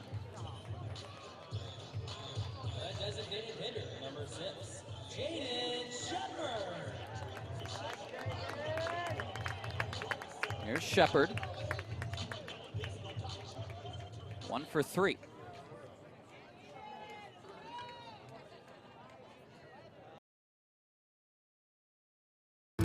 Islamorada might officially be known as the sport fishing capital of the world, but that's just one of our many lures. Because whether you want to explore undersea worlds, discover hidden wonders, get a little lesson in art and history, or take a quick flight, you'll want to hook up with Islamorada in the Florida Keys. Catch you next time.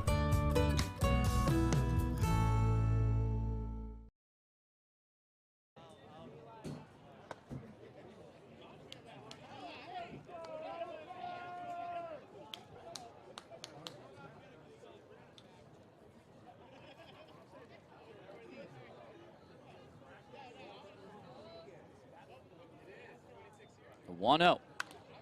It's in the air. Stone to give it a look. Heads up over there on the concourse. I did not get an attendance for you tonight. Let's see if we have that officially. We should.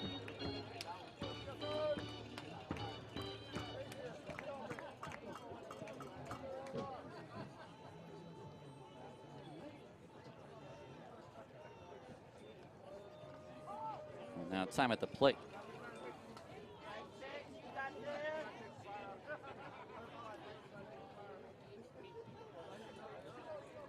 A high target. He hits the spot, it's strike 2.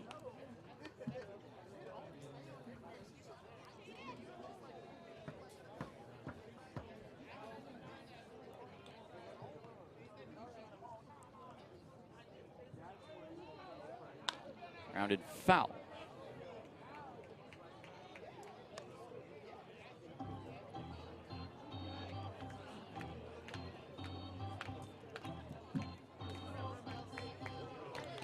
Ballers 3 outs away from their first victory of 26, and they'll have at least a 5-run lead.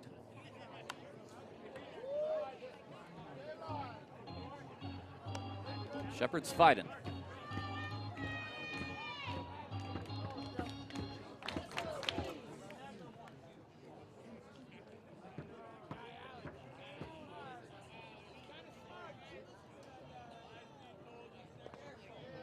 Easy take there. McMahon is going to get quite a few pats on the back tonight. 67 pitches once he throws this next one.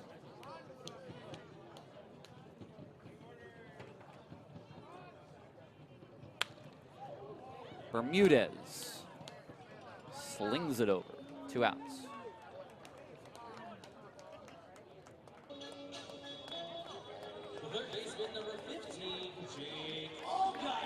Here's Jake Allgaier.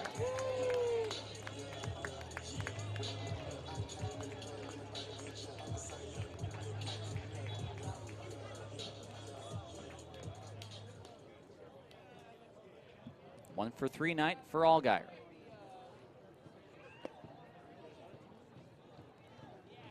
The conclusion tomorrow in what we as Ballers fans, as an employee for myself too, hope will be a rubber match. It'll be a 6:35 start. Nick Bautista will be on the hill, who played for the Paddleheads last year.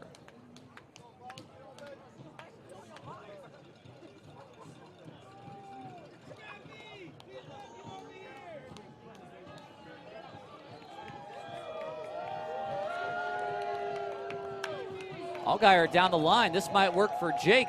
It is a fair ball off the wall. He is going to have his second double.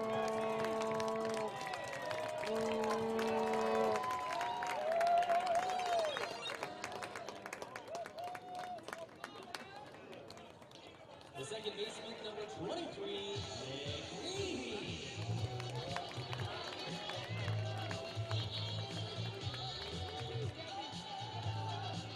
Last chance for Nick Leahy, who does not have a hit tonight. He's walked and scored as part of that big 5-run fifth.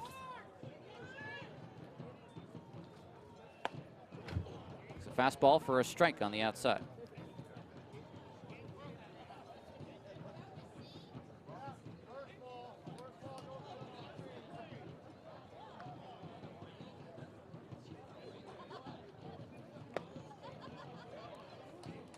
One and one. Nick Bautista will face off against Parker Wentz. He's a second-year Paddlehead.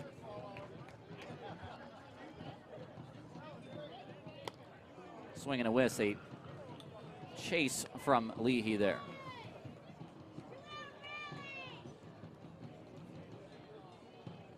A big night for the bullpen of Oakland.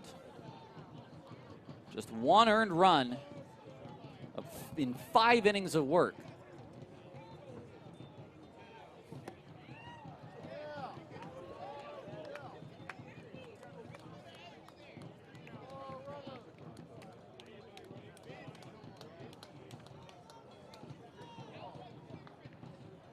Two.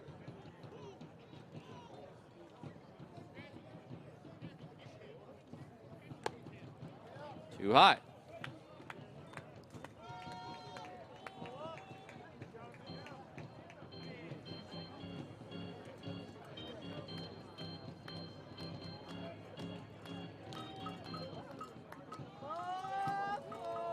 McMahon of the bullpen has thrown more pitches than the starter Jackson, as that's fouled away. Jackson was at 67 pitches when he was taken out, and this will be pitch 77 for McMahon.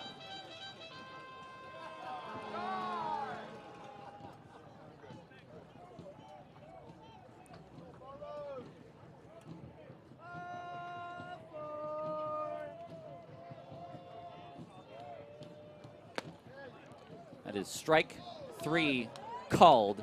The inning is over. 3 outs away from a victory on this Wednesday night. We take a break. 13-8 Oakland.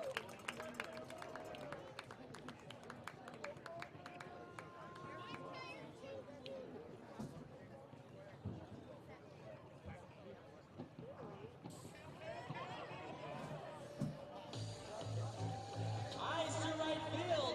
Armorio Casey Pratt is operating the Oaklandish cannon. So if you're in the right field bleachers, you can get some free stuff. Make some noise.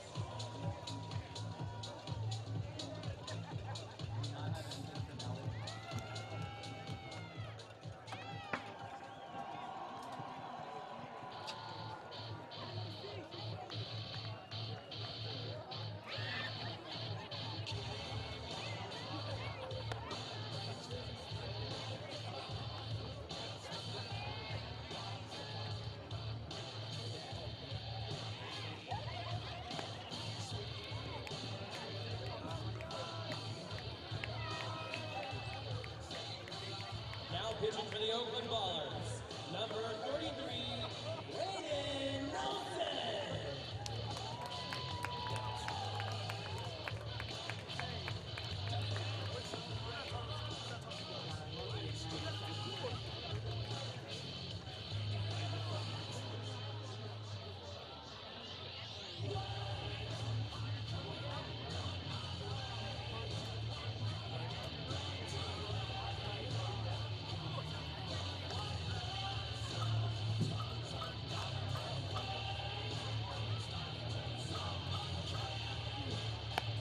Top of the 9th, the Ballers leading 13-8.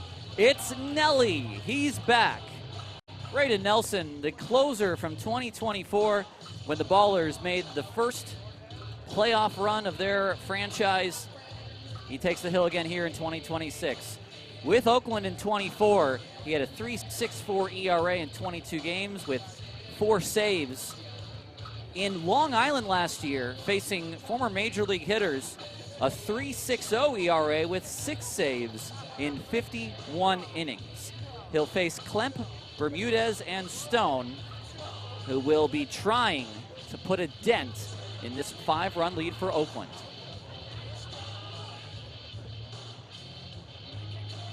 Langston Burkett, what an appearance. 2 hitless innings, struck out 3, walked a couple of batters, and some much needed depth from the bullpen tonight. Here is Klemp, 3 for 4 with 3 hits. Nelly's first pitch is in the dirt.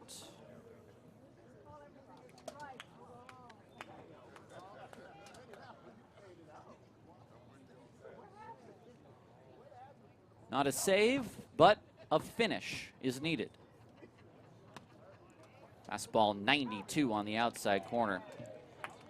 Sinker, cutter, sweeper. That's what you'll see from Nelly.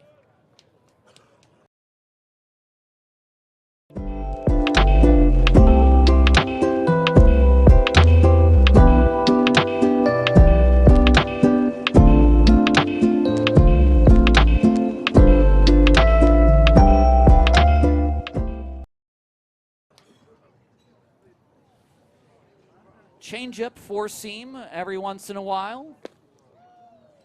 Too low.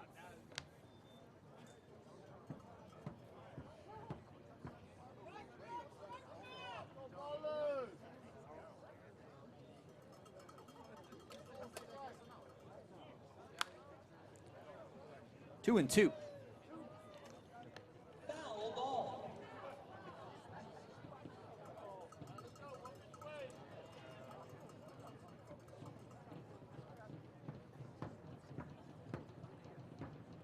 Set on 2-2. Down the line, out of play. Came back with 93 again, and Nick Klemp was ready.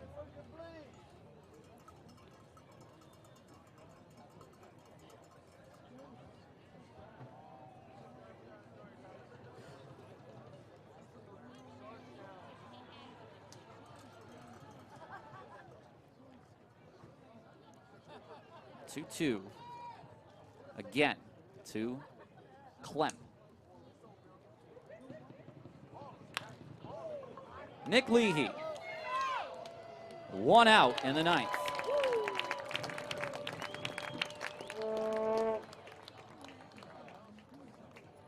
That'll bring up Bermudez. 3 hits yesterday for Bermudez and a couple of RBI. Tonight, 0 for 2 with 2 walks.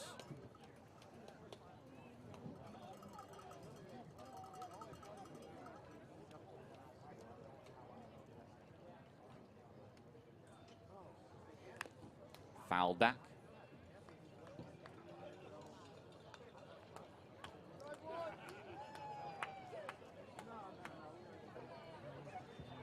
Well, this was a game that very easily could have been a carbon copy from yesterday. But the Ballers' bats came alive when they needed to. And unlike yesterday, the pitching from Missoula obliged with some extra base runners.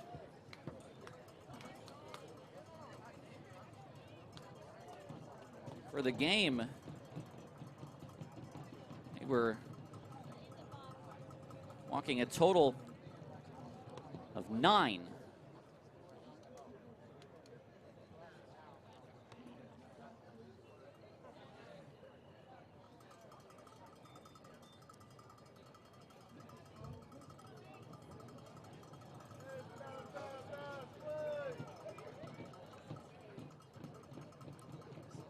Braden Nelson's 1-2. It's one of the better hit balls by Bermudez all night, but it's out of play.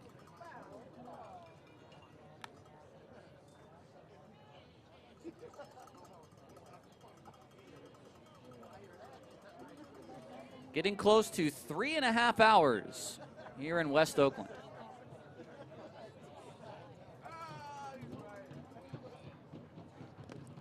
That's in the dirt. Got a piece of Poss, but not Bermudez.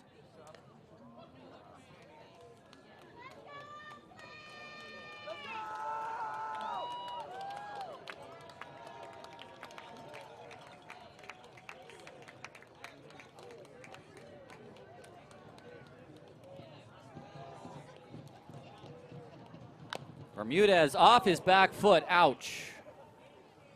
That was a sinker. It was coming in on Bermudez, and he hit that right into his back foot.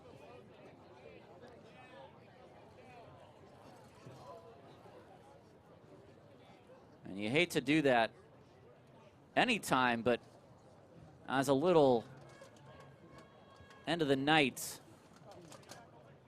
kiss off the leg.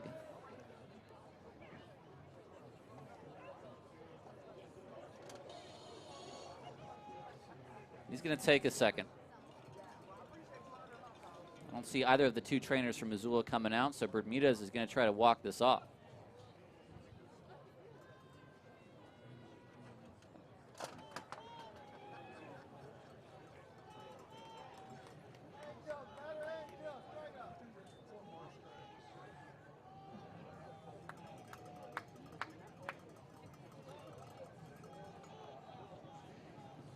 A 2-2 again. Grounded. Leahy charges. It's got to happen quick. He can't get it.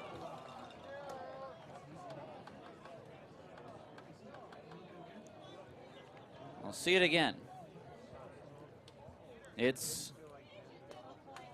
a tough play for Leahy. The first baseman, number 55, Tyler Stone. Officially, it is a hit.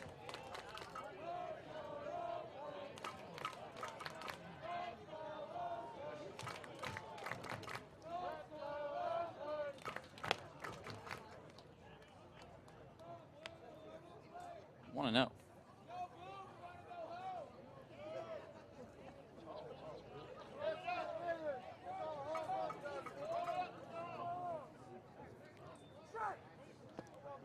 Two and 0.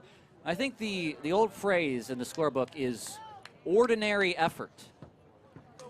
So whether or not Nick Leahy displayed ordinary effort on that play or extraordinary effort. So I think it's determined that he displayed extraordinary effort to try to make that play. Whoa, hello. How about this? Well, folks, it has been a long one.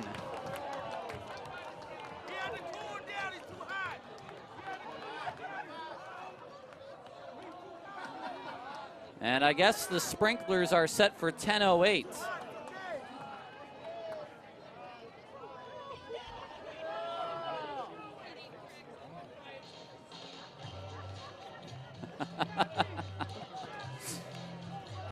Well, my former / current employer, the Pac-12 Network, this will be called Pac-12 After Dark. So this is Pioneer League After Dark.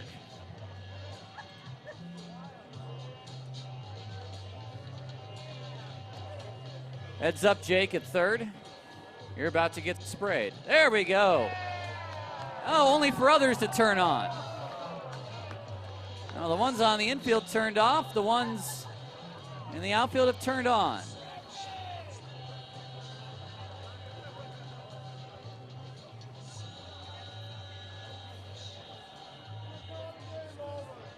We wait. This is a great time to remind you that you can buy your tickets for tomorrow night, the 6:35 finale, where hopefully we're not going this late. There we are. And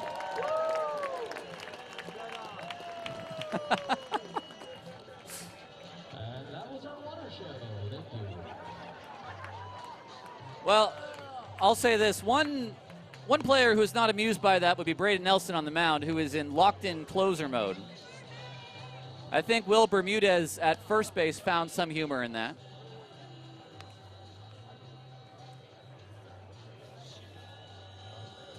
We don't play a lot of the games here at Raimondi that go past the 3-hour mark, even fewer so that go past the 3:30 mark. It's a 2-0 count to Stone. Swing and a miss.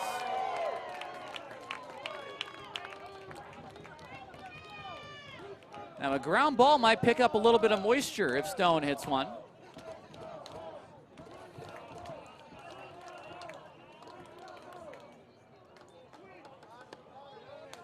off the plate. The runner will take off on defensive indifference.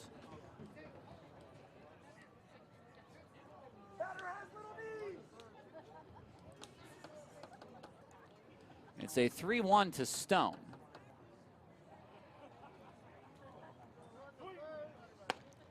There's a strike. Well, I got to say this. Hey, don't take them home with you. Missoula still has 2 challenges left. The Ballers took a challenge home with them last night.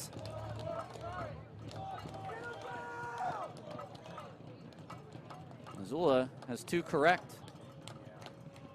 Swing and a miss. The off-speed by Nelly, and there's 2 away. 11 Ks for Ballers pitching tonight.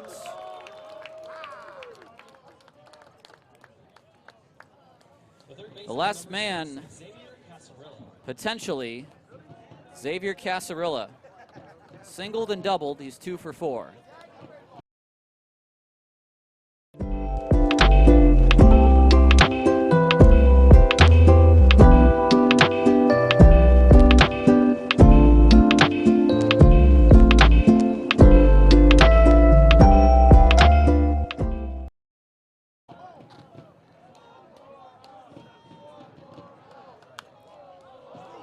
Pitch. Out of play.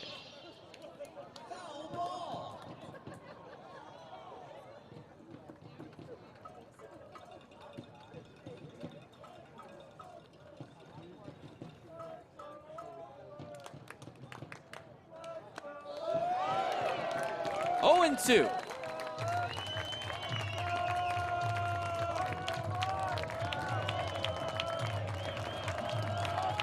This crowd of 2,373, or what's left of them, come to their feet.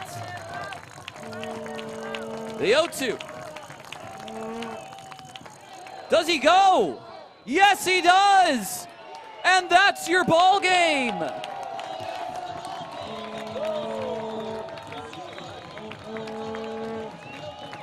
It took a while, but the Ballers have their first win of 2026. It's a 13-8 victory over the Missoula Paddleheads. And what a great job to come back in this ball game.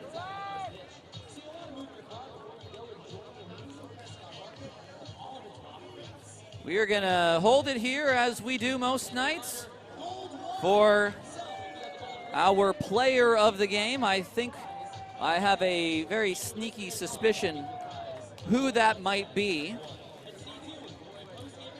Now, it's been a long game. You might have maybe forgot what has happened tonight. But our Proposition Chicken player of the game will soon be announced. What a job by tonight's bullpen. 6 innings, just 1 earned run. And some great work. We're going to wait. Casey's not looking at me. He needs to turn around and look at me.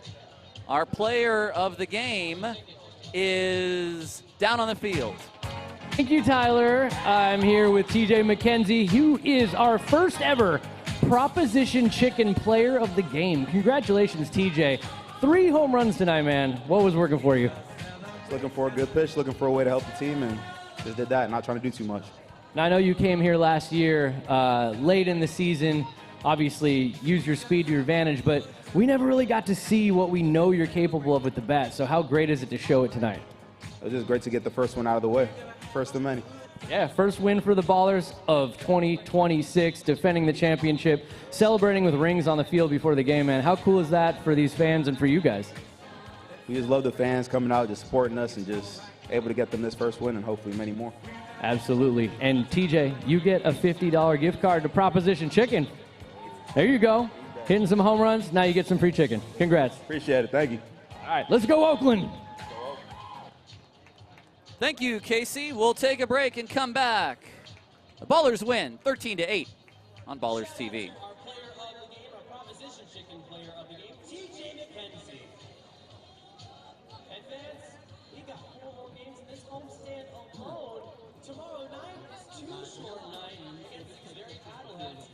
A Too Short bobblehead will be given to the first 750 fans. So get in line early and see Too Short. There's also 5-10 happy hour that starts when the gates open. $5 beers, $10 wine, and $10 cocktails until the game starts. And on Friday, it's Green Friday, and it's Unauthorized Bash Bros Night. Get yourself an Unauthorized Bash Bros pin. Again, the first 750 fans get that on Friday night. And on Saturday, it's Block Party Saturday.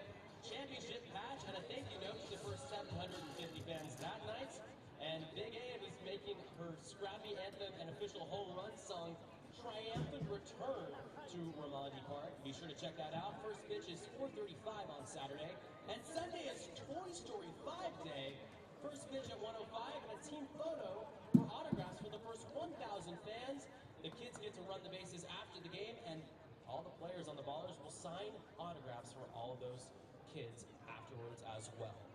It's an exciting weekend of baseball coming up at Raimondi. We want to see each and every one of you there. This is Stark and Sorry, signing off from all of us here in Oakland. As part of our Ballers fan, good night. And be sure to drive home safely.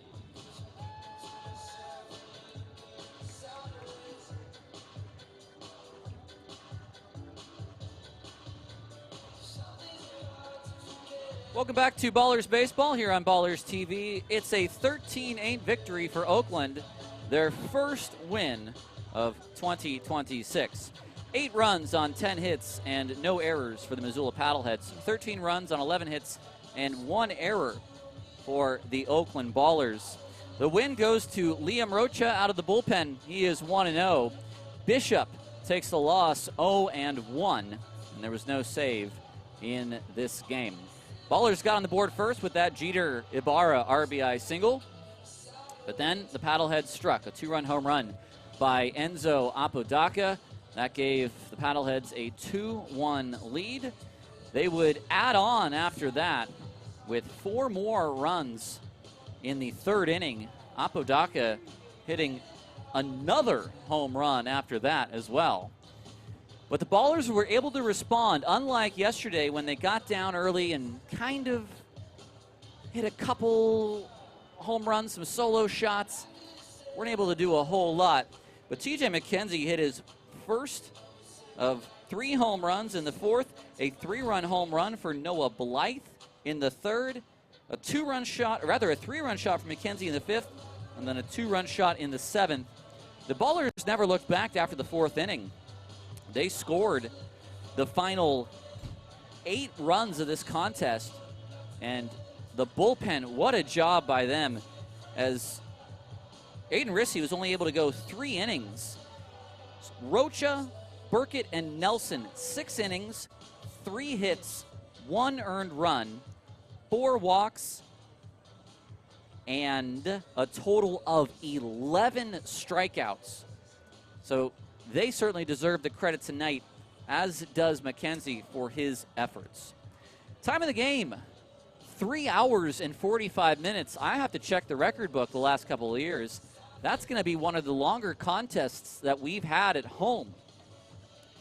The crowd tonight of 2,373, the total announced attendance. Tomorrow, we will see a matchup between Nick Bautista, who makes a start against his former club. He'll take on Ryan Wentz, a 23-year-old from Cal State Northridge, who is a second-year Paddlehead. We'll take a break. We'll come back for one final segment, wrap up the scores on the night before we send you on your merry way until you have more Ballers baseball tomorrow. This is the Ballers postgame show on Ballers TV.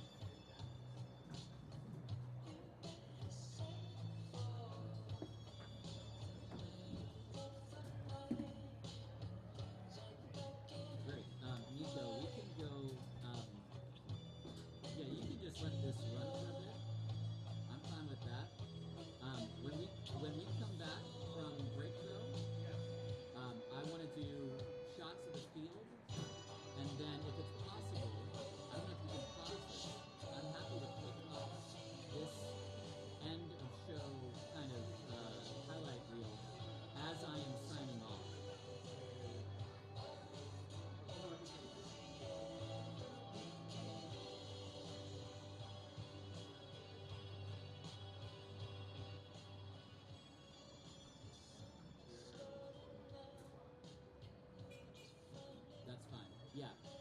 if you can't run this after you switch cameras, that's totally fine.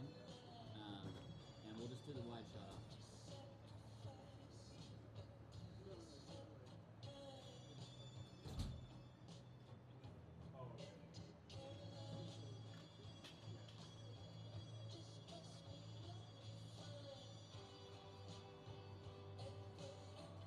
Yes, exactly. Yeah, so. Oh, yes, that would be great. Great idea. Yes. Bueno.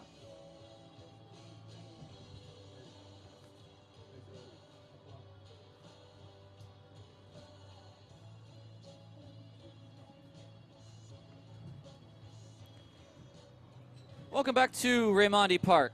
Let's wrap things up. We know the score here, 13-8. The Paddleheads, they do not take the series.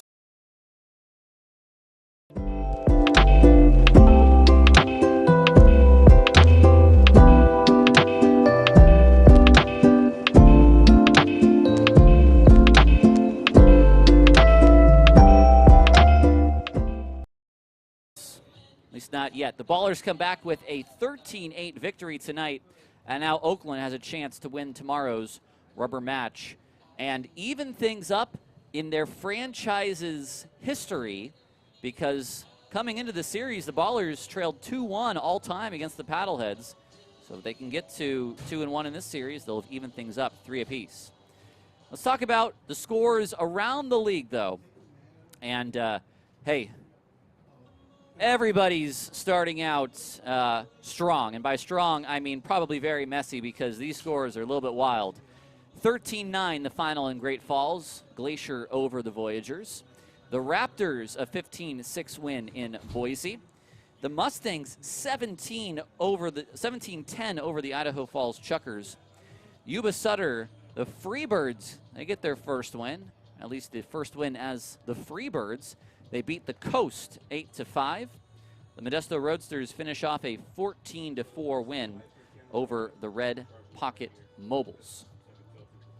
Well, it's been a lot of fun tonight. I'll put fun in air quotes. But the Ballers pull out the win 13-8. After 3 hours and 45 minutes, they pick up their first victory of the year. I want to thank everyone who made this broadcast possible. Thank you to Nico down in Argentina.